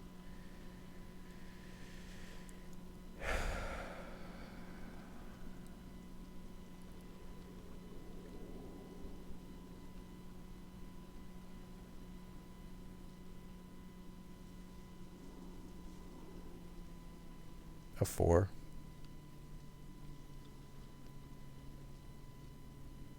Which is a shame because it looks and sounds so good. I just have too many complaints about the second and third game. As a trilogy, 4 out of 10. Which is, slightly below average. 5 is average, right? But the first game is the best, I think. It has the best pace. It has sort of the best feel in terms of, like, this is a new world and I'm still learning and, interesting things are always happening and the combat is new enough that it's still interesting and I don't know sort of the ins and outs and what to expect, so maybe some of the things that get very annoying in the second and third game are sort of part of the learning experience in the first. On Xbox. Nice. But he spends all his time on the dashboard. Ouch. So, like, the first game has the best feel to it, despite probably having a lot of the same issues that I talk about, and that I probably, like, I've definitely complained the most about the third game. So it kind of, it's kind of like peaked at the first game for me and went downhill from there. So, like, I don't know, the first game might be even like a 7 for me.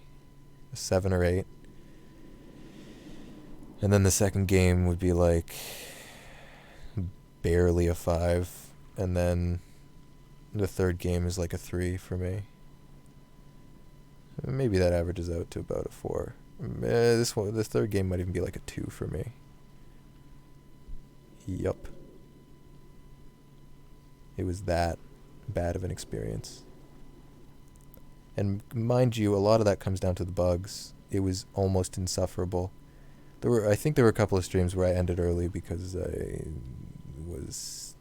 one of the streams I ended early because I was so dumbfounded by the seemingly random killing off of a character that I just pieced out. My first high school football game was a lot like my first time having sex. I was bloody and sore at the end, but at least my dad came. Yeah, at least your dad came. The first has the best feel to it. You like the second game the most? Oh, interesting. Yeah. I don't know. Well, I have mixed feelings about the second game. I mean, I already talked about my thoughts on the second game when it ended a while ago, but I had mixed feelings because, I mean, even after finishing the second game, I still prefer the first, I think. But the first part of the second game, I was extremely unsatisfied with. But I think it got better the deeper into the game you got.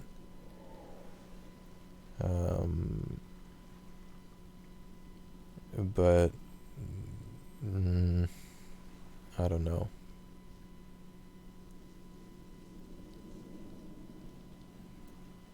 What do you like most? Like, what do you like in the second game over the first game, Thaddeus? Do you have like a? Can you quantify it, or is it just kind of like a feeling?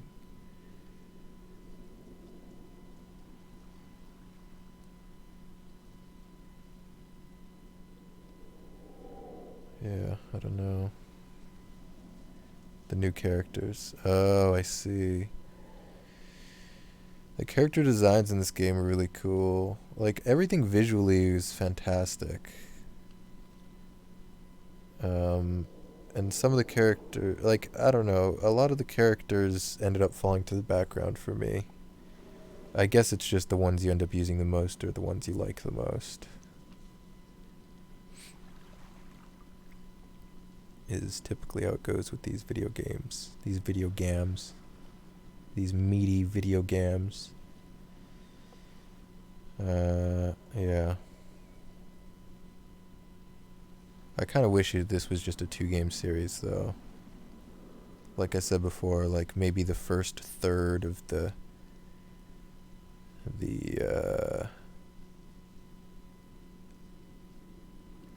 second game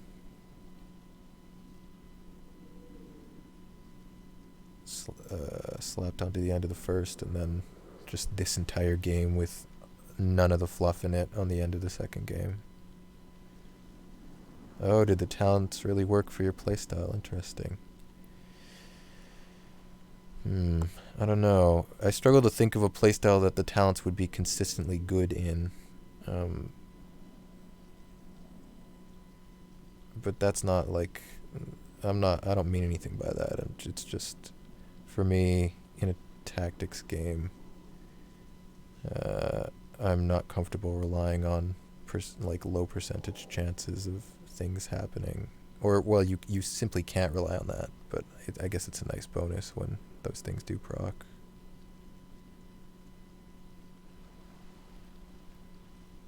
You can be a little more fast and loose without consequences, right? Maybe, if you're lucky. It's just a kind of a weird thing to include, the whole talents thing. It's the reason why most of the items in the second and third game were utter trash for me, I guess, because I just have never considered the talents to be very good. Have I heard about Bannerlord? I have, Peter, yeah. Dragon was in here earlier talking about it.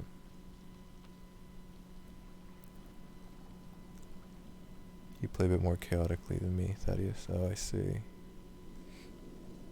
I see where you're coming from. I'm not, and like when I say stuff like that, I'm not like criticizing anybody's play style. Like I get that a lot, or I have gotten that in the past, where when I'm talking about something like Fire Emblem, another tactics game, uh, and I'm, stating facts about the game, or like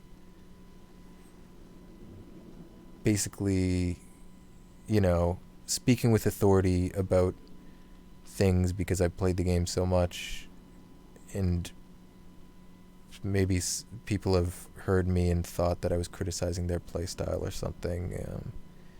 That's never the case. You can play the games however you want. I think that happens a lot in the Fire Emblem community. It's from playing survival mode so often. Gotta play fast and loose. Oh, I see. I'm not a fast and loose kind of guy. What do I think about it, Peter? I don't know if I have any like particular thoughts, Peter. I don't know. I haven't like been following it or anything. I've just heard from you guys in chat that it's happening. Any Bannerlord news I ever get is just from you guys in chat. But that's just I don't follow any video games. Like, even the new Fire Emblem game that's coming out, I don't know that much about it.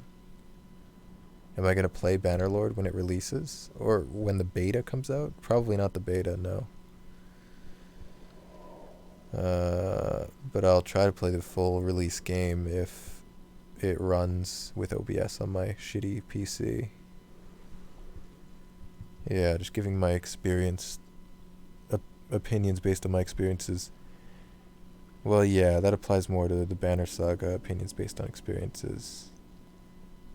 When we're talking like Fire Emblem, especially FE8 stuff,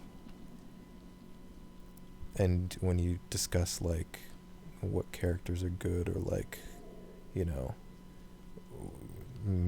don't know, for example, like when it's a good idea to promote, or what units you shouldn't consider using if you're trying to play more efficiently or optimally, and then that's not so much a matter of opinion. But all I really have, I suppose, with Banner Saga is opinions. I've only played through this series once. I don't know if I'll ever play through it again. I can tell you for a fact I'm never going to play the third game again. Maybe I'll replay the first game because I actually liked that one. You'd love to try online, even off stream. When the game fully releases. I'd be down for that. Yeah, I do wonder if it'll run on my PC. I don't think I'm playing the beta, Peter. I don't really do that kind of stuff. I'll just play a fully released game. See if it runs. Oh, I guess that's not a bad idea. See if the game runs. Testing with the beta.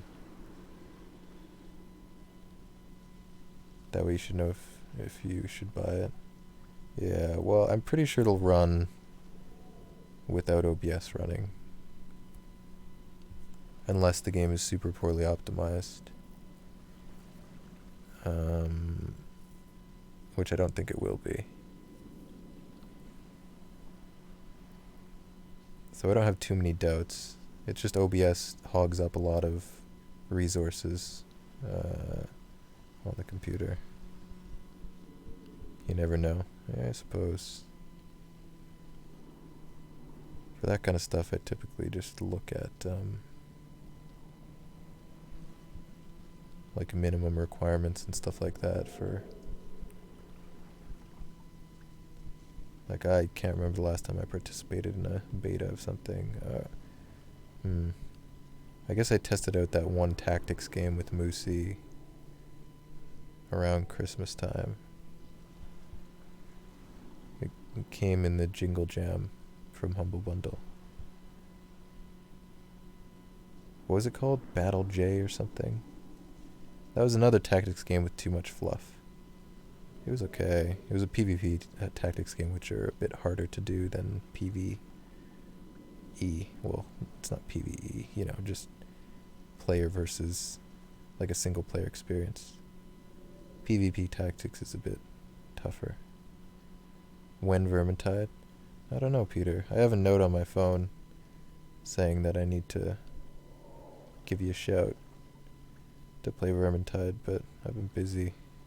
I'm a busy boy lately. Like, I'm super tired right now, even. It's not even fucking... What time is it? It's almost 6 p.m. and I'm already tired as hell.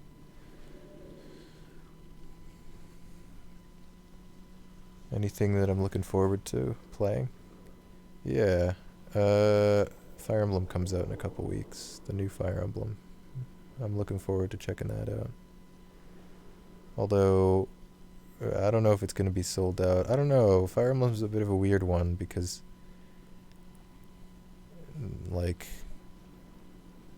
it, despite being one of Nintendo's biggest properties, for some reason it still feels niche. Maybe because of the genre. Maybe not a lot of people are into tactics games or something. Yeah, I'll let you know, Peter.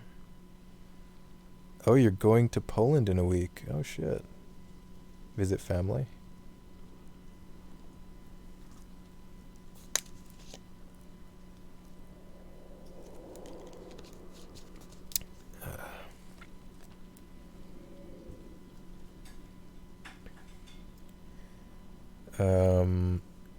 So what was I saying? Oh yeah, I don't know if the game is going to be sold out. I don't pre-order games. So it might turn out to be a thing where I can't get the game for like a week or something after it releases, or I don't know. The Fire Emblem game that comes out soon.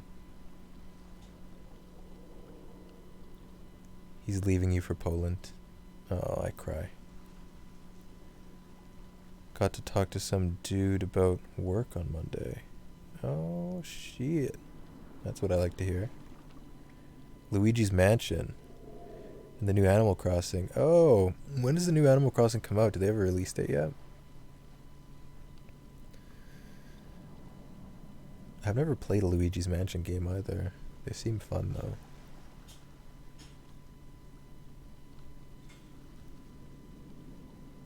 And I've never played an Animal Crossing game either. If you can believe that.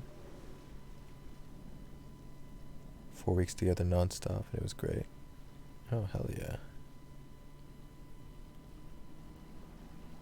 I'm glad you guys are spending time together now.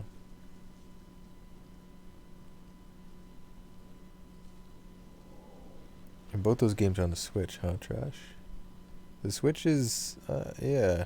The Switch has some good shit on it. March 20th, 2020. Nice. It's not like too far off, really.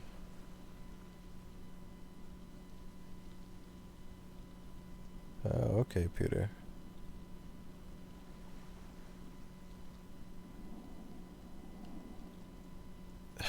Peter, for Christ's sake.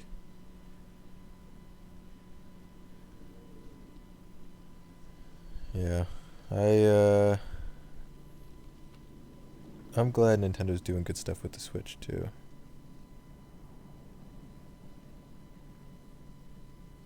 Like, I don't regret my Switch purchase whatsoever. It's a good system. They did a good job with it. Leave it to Nintendo to make some weird shit that ends up being super cool. Mario Maker is bomb too. I've heard it's really good, yeah. I have a buddy who does YouTube stuff that says it's really good.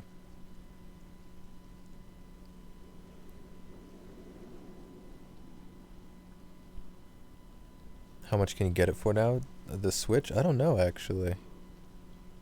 I know they're releasing a new model that only is in handheld mode that's a little bit cheaper. Here you go, Abby. Yeah. I don't think they're like super expensive, but the Switch Lite, yeah.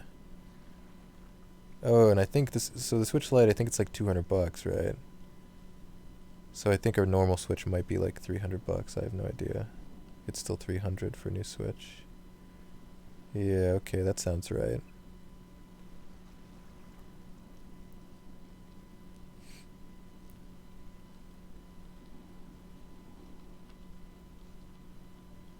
I think the game, the Fire Emblem game I was talking about, it probably will be sold out, won't it? Because I feel like Nintendo likes to do like an artificial supply and demand thing for some fucking reason. I've never understood it. Like Nintendo shit sells out way quicker than other shit.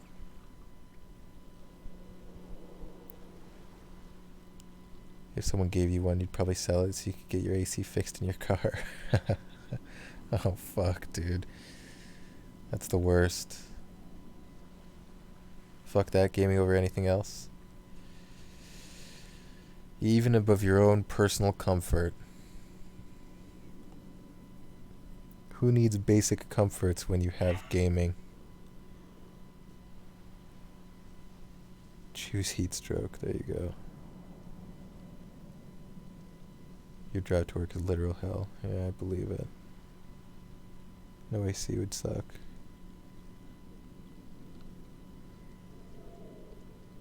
I hate car troubles, man. It's one of my like the most annoying things for me. I hate that it breaks. I hate getting it fixed. I hate the whole process.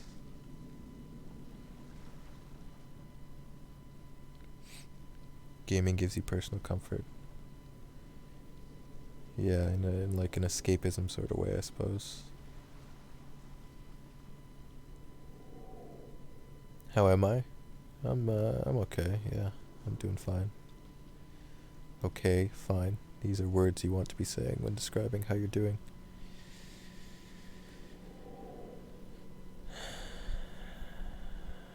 How's work and shit? How come I'm so tired? Oh, I'm just busy. I get up early and then I've been working out every day and getting back into shape and then just staying busy fucking. Well, one of the things I'm doing is dealing with my fucking alcoholic father and driving him around and stuff, which is also quite draining. I don't know, man. I'm looking for work. I've also been, I've been playing around with the idea of going back to school since like last year. I've probably talked about it on stream before, but you need money to do that. I don't know. It's actually better to work out every other day. Oh, no, I do. Don't worry about me, Peter. I do Monday to Friday, I work out super hard, and then on Saturday and Sunday, I still exercise, but I give myself a bit of a break. If it was hot and humid 8 months out of the year, you'd have a breakdown. Yeah, humid heat is horrible, isn't it?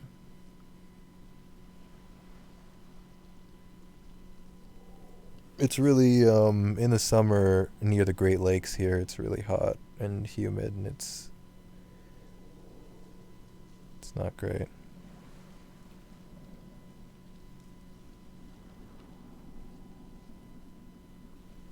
Not great. You'd love to live in Canada. Yeah, Canada's great. Come live here. England sucks ass. Really? Does it? Seems fine. It seems fine enough. Here, we'll swap places, Peter. You come here and I'll go there.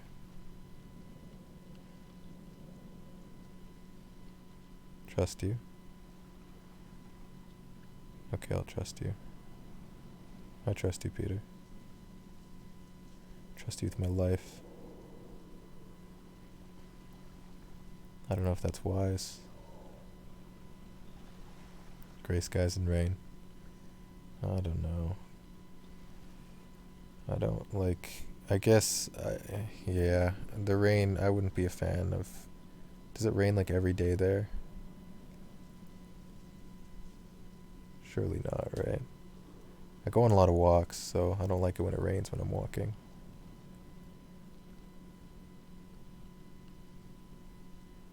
You know? There are periods that it's the case.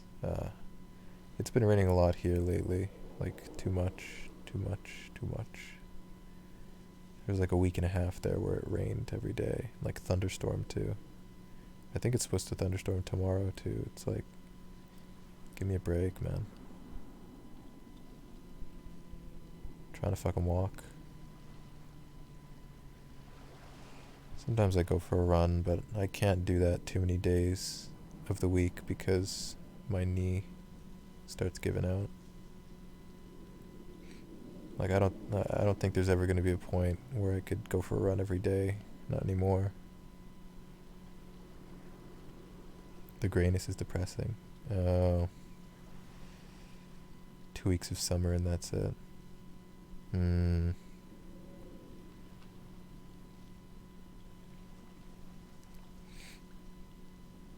If you lived in Canada, though, you'd have to deal with the snow, Peter. Are you prepared to do that?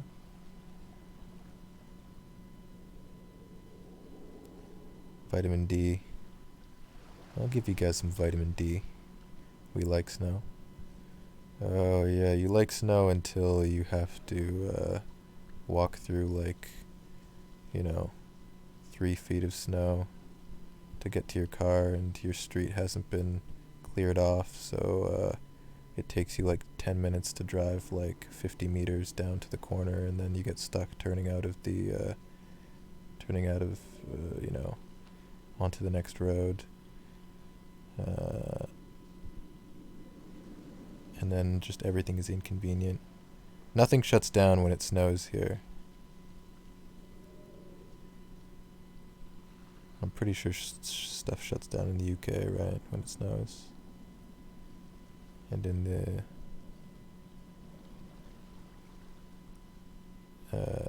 the US as well. You wish you had snow here.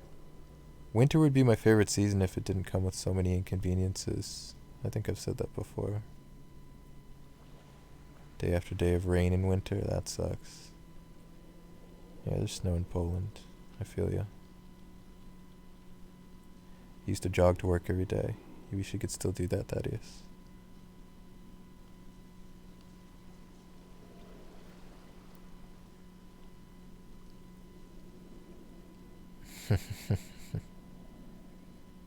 Shove snow up your ass. Highly recommend.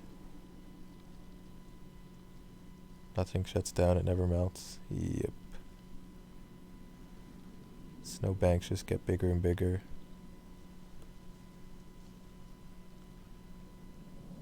Even with the infrastructure to like deal with the snow too and clearing roads and stuff, like not all roads get cleared very quickly. Or like the side roads or like the residential areas roads might not get cleared more than like 3 times a winter. You just kind of have to deal with it.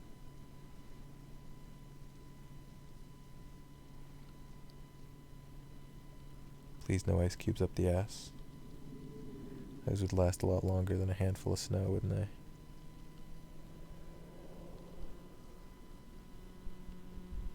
Everything shuts down. All the shops are sold out and it's the end of the world. Oh gosh. I mean, yeah, in places where there's no infrastructure to deal with the snow, even a little bit of snow can cause a lot of problems, to be fair, but like, I don't know.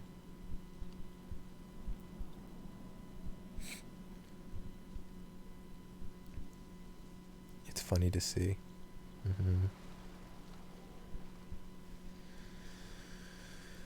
Ooh, no, I like spring a lot better than winter because it's not as inconvenient. The snow being gone is a blessing. As much as I like the snow, it's just way too inconvenient.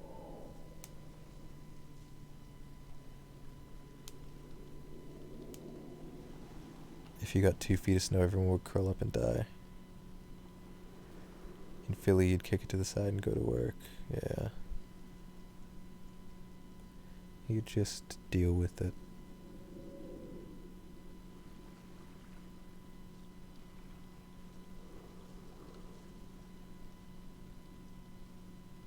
Closest thing to snow is when it hails every few years. Oh man. Hail.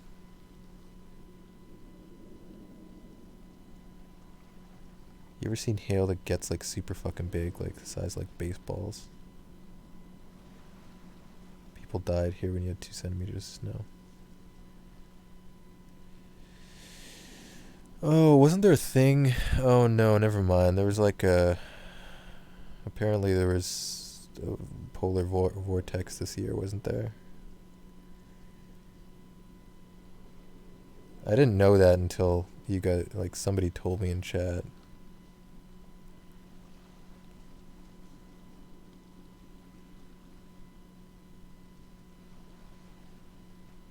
You get marble-sized hail every once in a while. Yeah, hail's fine until it starts damaging property, and then it becomes a problem. Old people and homeless people died when you got 2 centimeters of snow.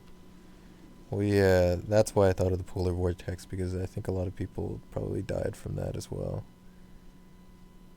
I'm pretty sure I heard of some guy that died just shoveling the driveway or something. Or something like that. Because they're not used to the cold and the snow or something.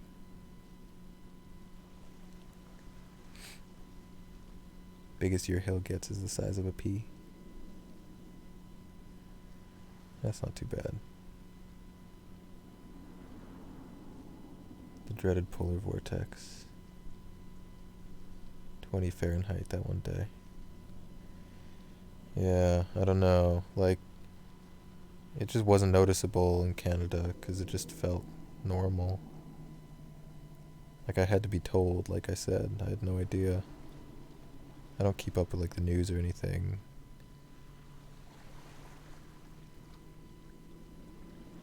Hail the size of a large bean. A large bean. God, I love beans. Beans are great, huh? English people walk out in tops in winter and wear winter coats in summer. Yeah, it's weird. It's real weird.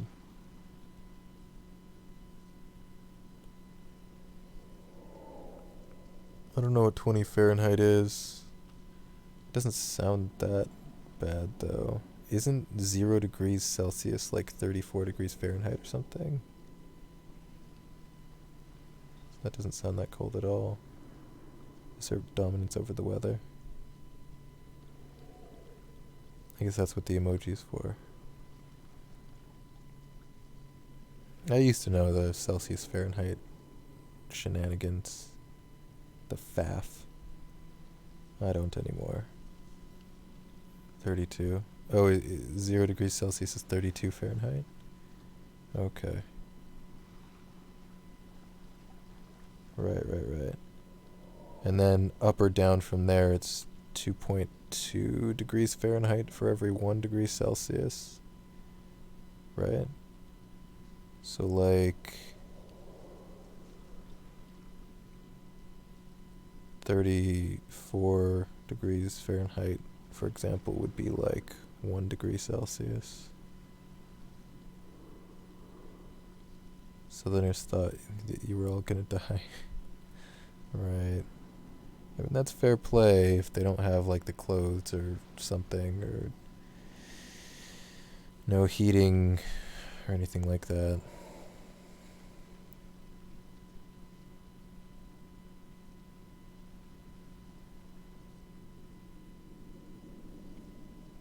Stone.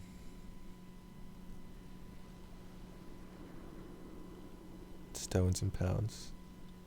Nobody in Canada uses stones.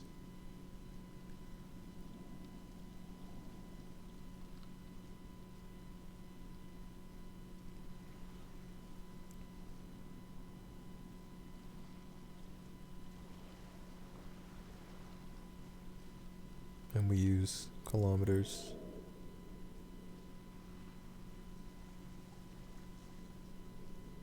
And Celsius.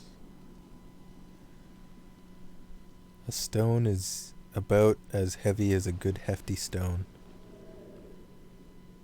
It's a very accurate form of measurement, surely.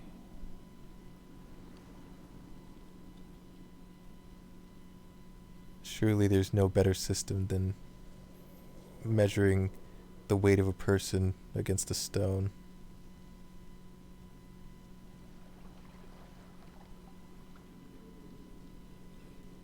In Canada, we use pounds for like the weight of a person, but everything else is typically like kilograms.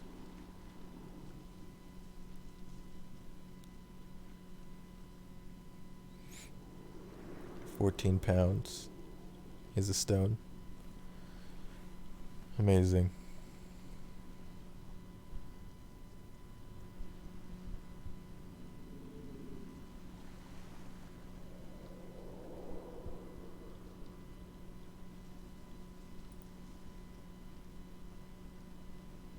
We might need to end the stream soon, guys. As much as I enjoy talking about stones and, you know, other forms, units of measurement.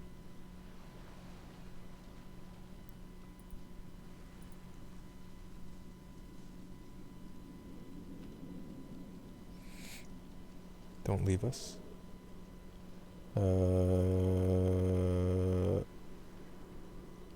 I have to, though. I need to rest my weary bones.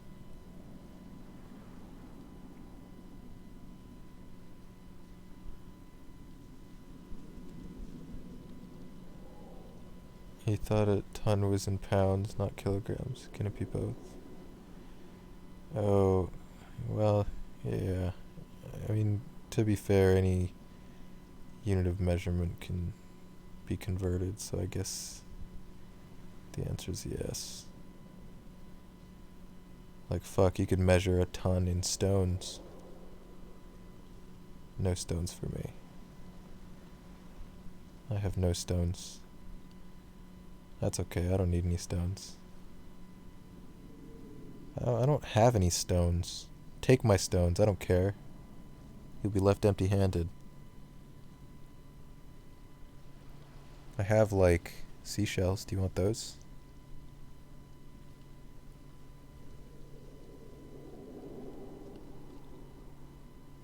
I was trying to think of things that are the closest to stones that I own or that I have collected. Seashells are kind of like stones, right? Just very fancy looking stones that things have lived in. In my garden, in my kidneys.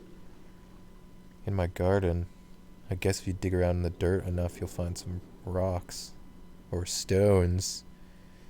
Never had kidney stones. Fingers crossed. Knock on wood, I hope I never will.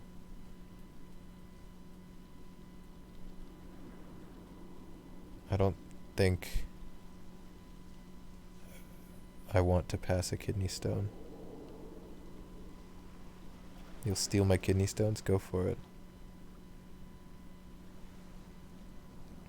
Yeah, no joking about kidney stones. Didn't Gargleby have a kidney stone not too long ago? Sounds like a nightmare. Ugh. Yikes. I'm getting tingly just thinking about it. Pretty sea rocks are nice. Yeah, seashells. Got a box full of seashells that I collected when I was in Prince Edward Island. And I think I have a dried starfish too.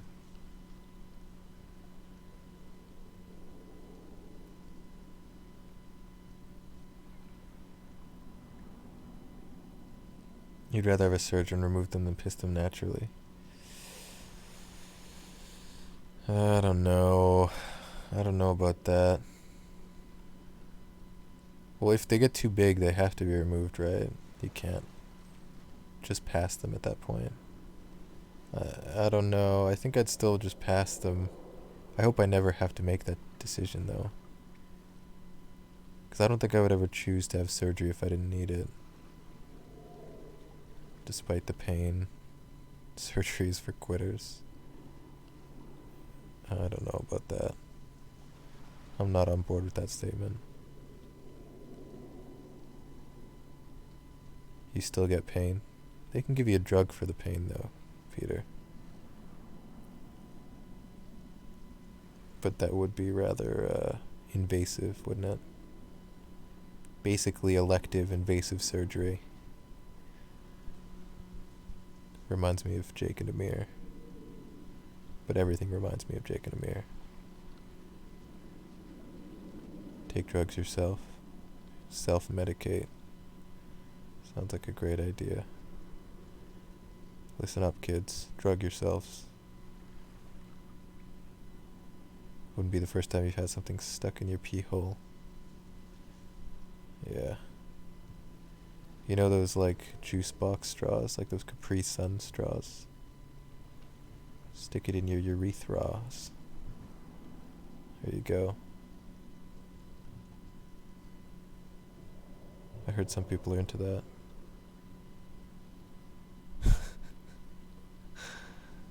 You guys like that one?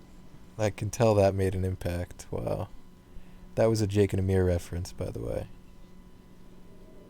I hope you're happy with that. I try to make a reference to Jake and Amir at least once per stream, but nobody ever notices. Cries in Jake and Amir fan. You start to run out of new things to try. Peter and Thaddeus are considering it at this point. I can respect that.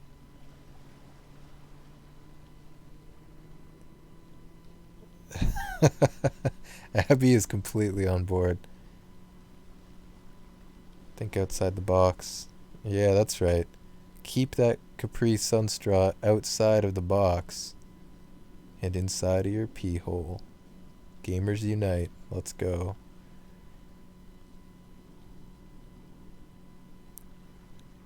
No, I would advise not to blow air bubbles into your dick hole. Just a thought.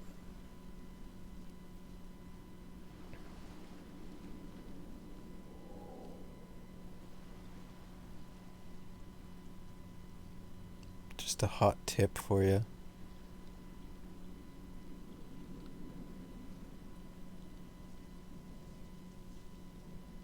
Okay. There you go.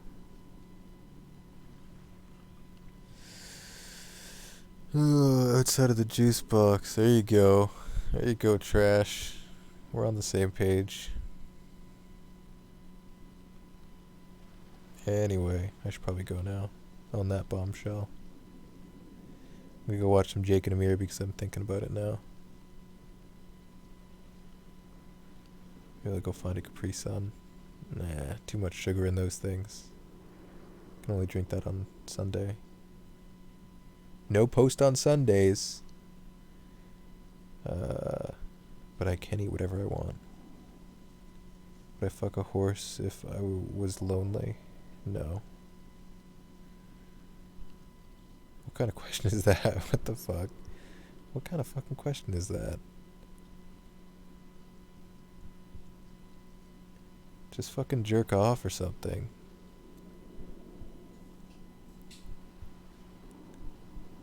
Evidently Peter would.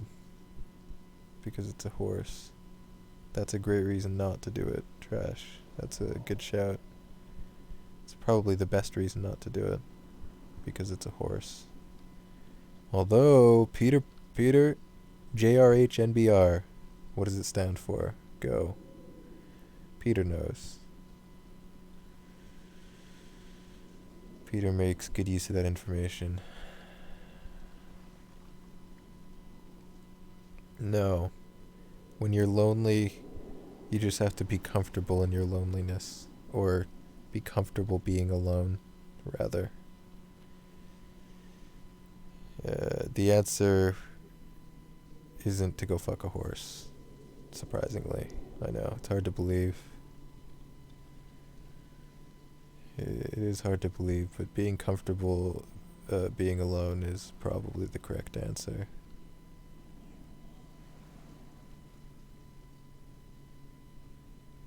Peter? Nothing, no guess at what JRHMBR is? You know what it is. A fire ant nest. You ever see those ants that are like... They're like stuck in like a pheromone loop or something and they just walk in circles until they die? That's what happens when you're not comfortable being alone. You get stuck in a pheromone loop and then you walk until you die in circles. Being happy alone can be very satisfying. Indeed. You have 2 dogs, Peter. What are you suggesting?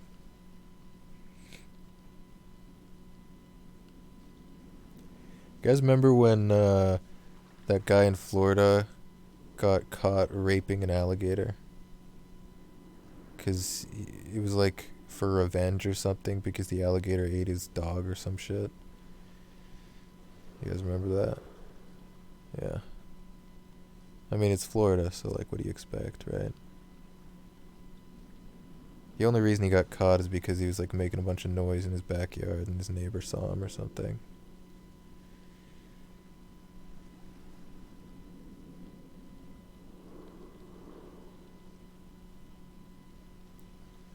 Your dogs, your ants, your tarantula, and your scorpion taken away. Help? You want help, Abby? Okay, I'll help Abby take away all those things.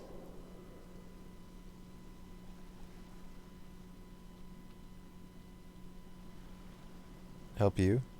Help you with what? You want me to help you fuck all of your pets? I'm gonna have to say no to that, Peter. I'm sorry. Don't let her take them. Oh. No, I think this is for the best, Peter. It's okay. It'll all be better soon. Google your birth date and Florida man. Something crazy pops up every time. Should I do that right now?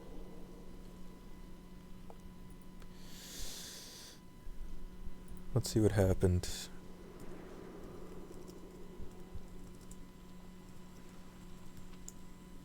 Oh my god, it's an autocomplete.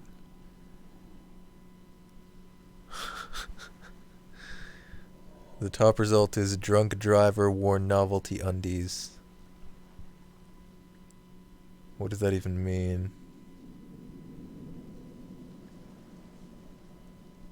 Oh, he was in his underwear. Are they gonna show me what they... Oh.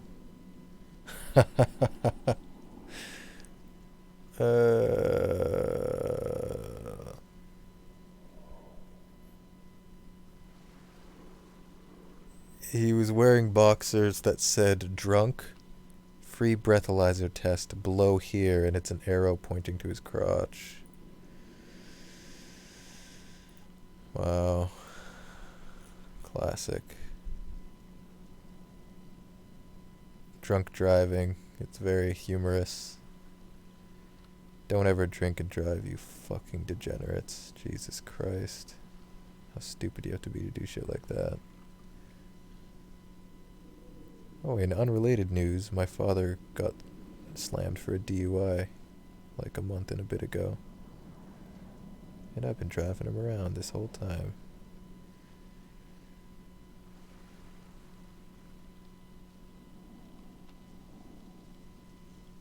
Yeah, no problem, Abby. It's an easy thing to agree to be fair. Florida's wild, man. Florida man accused of stabbing woman over underdone potato. Jesus Christ. My lord. A red banana hammock and do the Ricardo Milos dance. Oh, I think I'm familiar. Is that the Ricardo thing? Shrexophone. Oh, I'm not gonna click that. It's just some Shrek saxophone thing. Don't make me watch that. Florida man punched, squeezed life out of baby. Jesus. What do the Australians call a banana hammock? Budgie smugglers? Is that right? Fucking budgie smugglers. God, Australians have the best names for shit, don't they? Holy shit. Okay, I'll click it.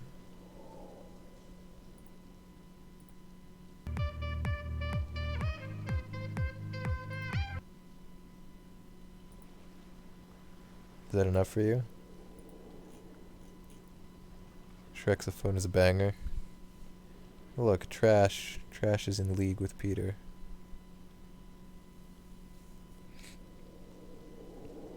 You want to teabag Abby to wake her up? Oh, tea. I had some green tea today. I went and got some green tea, Thaddeus, after... Remember we were talking about those... What was it? Like, somebody was getting rid of their, like, frozen green tea thing or whatever the fuck it was. And that put the thought of green tea into my mind. So it's not frozen, but it is green tea. And I quite like it. I haven't had green tea in a long time. I remember the last time I had green tea, I didn't enjoy it very much, but I quite like it now. My tastes have changed, it seems. As I grow older. Iced green tea at Wendy's, that's the one. Yeah. So no iced green tea, unfortunately, but just the hot stuff. Ducky Momo is the best song, though. We got a Ducky Momo emote, guys. Just as a reminder.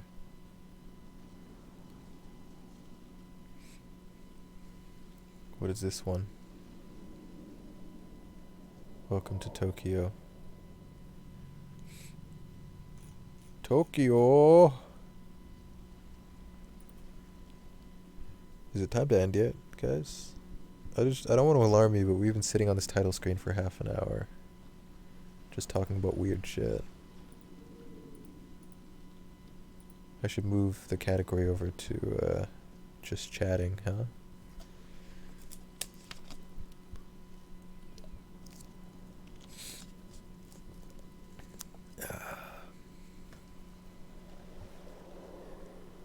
Oh look, they have like posters and shirts and stuff.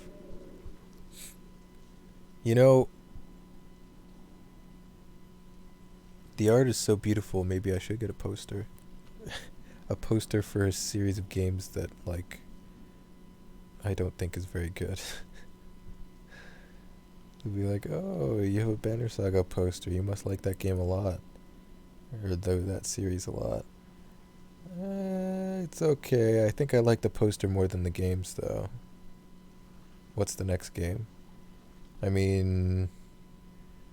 Oh... I don't know. What should we play tomorrow? Hang on.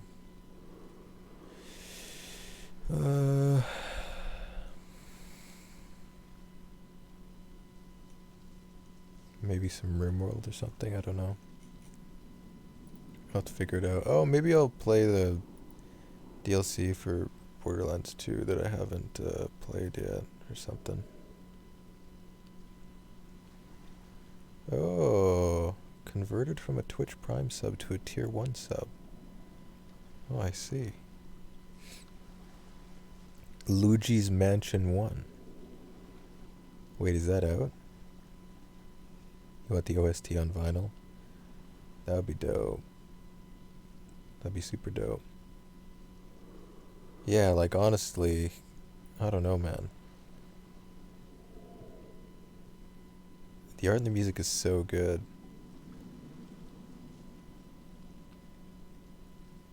I think it's kind of like, if the art and the music wasn't so good, I don't know that I would have like put up with this third game as long as I did, you know.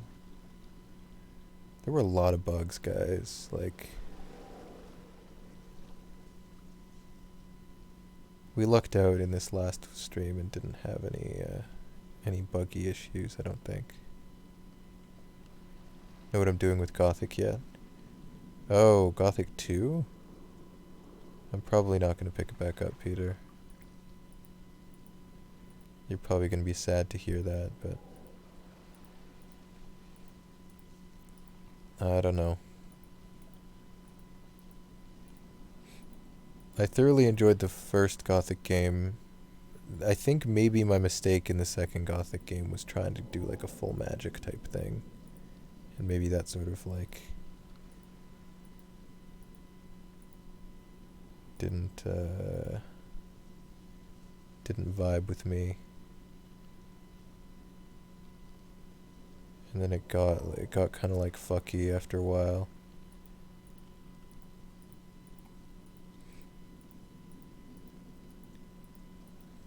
Like I didn't feel as invested as I was in the first game.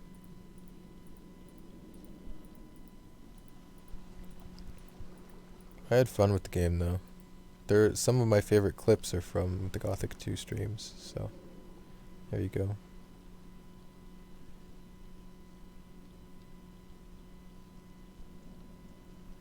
Especially with the bugs, you're impressed that I kept going at it, Thaddeus.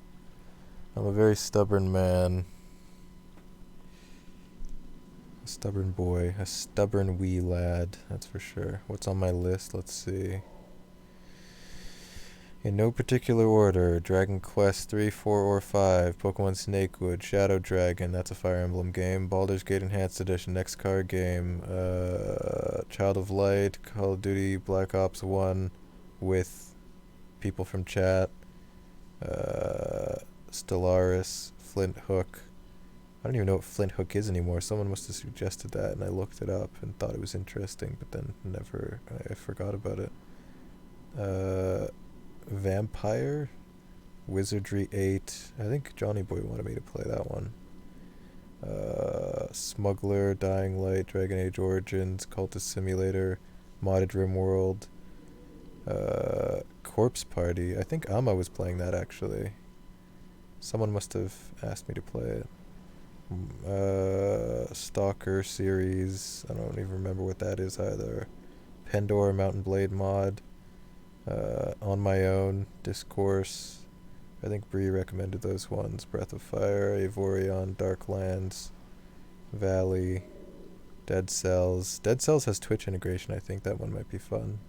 Even though I think it's kind of like platformy and I'm pretty bad at that. Kenshi. Punk really wants me to play Kenshi, but I don't think my computer can handle streaming it with OBS running because it's super poorly optimized. Pokemon Uranium, the Batman Arkham games because I've never played them. They seem fun.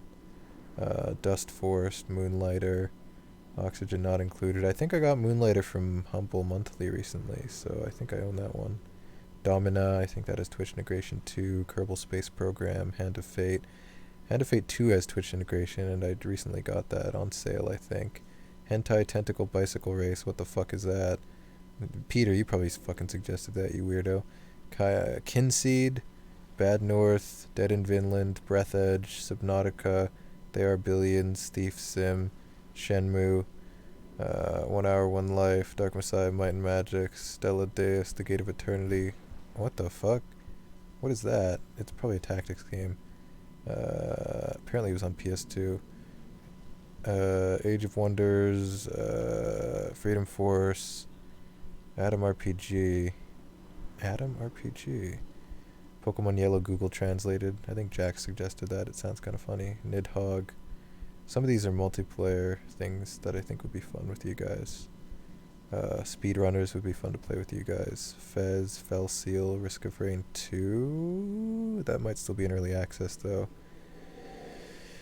Rain World, there's Hand of Fate 2, Twitch integration, there you go. My Time at Porsche, My Summer Car, Panty Party. Ooh, I think Dave suggested that one. Japan World Cup, Stickbold, Otokomizu, Beam NG, I don't even remember what that is. Phantom Brave, Mordhau, Raft, A Plague Tale, Ni no Kuni, Outer Wilds, Hand of Fate. Wait, I have Hand of Fate 2 with Twitch integration on here twice.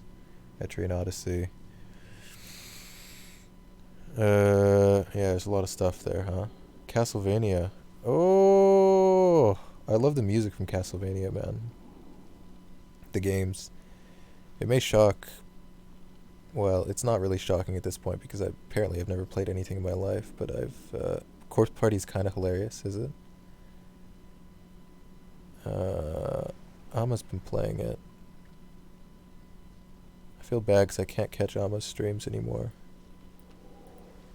You've watched some Dominic gameplay on Twitch? Stella Deus is a tactics game. Yeah, I kind of figured it was. Your first clip has 376 views or something. Oh, the Scooby clip? Yeah, that one has a lot of views. I wish you could still look at the most viewed clips for a category. Because I'm pretty sure that Scooby clip was like the second most viewed Golden Sun, The Lost Age clip of all time. And I was hoping it was going to be the most viewed. Because I used to be embarrassed by it, but now I just think it's funny. And I love Golden Sun, The Lost Age, so having the clip with the most views for that game would be pretty cool. But I don't think you can look at clips in a category anymore, which is unfortunate.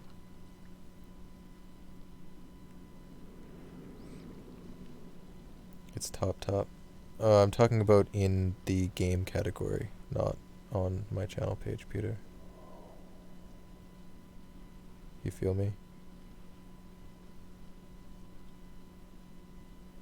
Like, out of all clips ever made of Golden Sun: The Lost Age, it was the second most viewed one. Look at the clips you posted. I already know what both of these are. I've seen all these clips so many times. We periodically we have like these things where we just watch a bunch of clips. I think it happened during another one of the Banner Saga 3 streams, where we just like talked about shit and watched clips for like an hour. Stupid Agreed. dish. Here's your dish. Thanks. Go to Naja. She la company you upstairs. Which one is she? What the fuck? Oh my god. That guy was the best part of Gothic 2, for sure. Hello. Would you like to have sexual relations with... Hello. Why is there a clip of some girl taking off her pants down here? Unreal.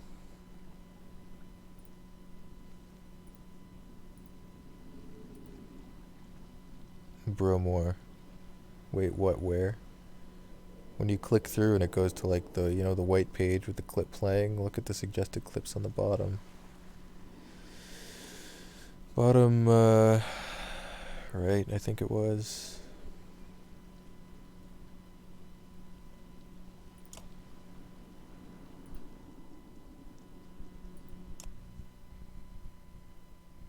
Alright guys, the game is closed, which means I think it is time.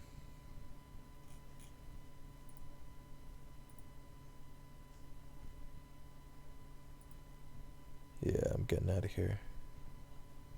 Look at the screen. It's the ending screen now, guys. That means it's legit. Oh my god. When I turn into a sheep, that's like the fucking hardest I've ever laughed. I swear to God. When I talk to that guy as a sheep. Holy shit. It's like the perfect amount of jankiness. Like, it was janky without like breaking the game or like causing some sort of like loss of progress or something. It was just a funny thing.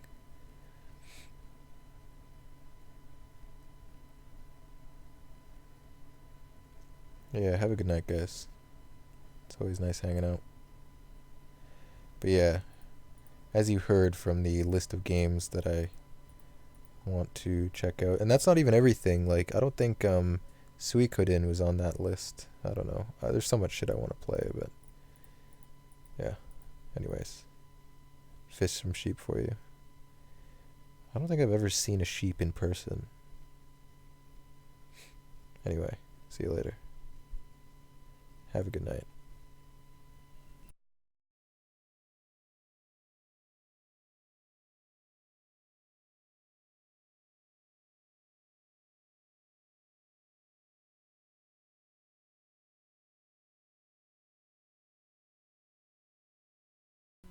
Oh yeah, and Chrono Cross, that is. Exactly. Anyways, bye. Oh, and like, I mean, yeah. There's a bunch of JRPGs that aren't on there. Just in general.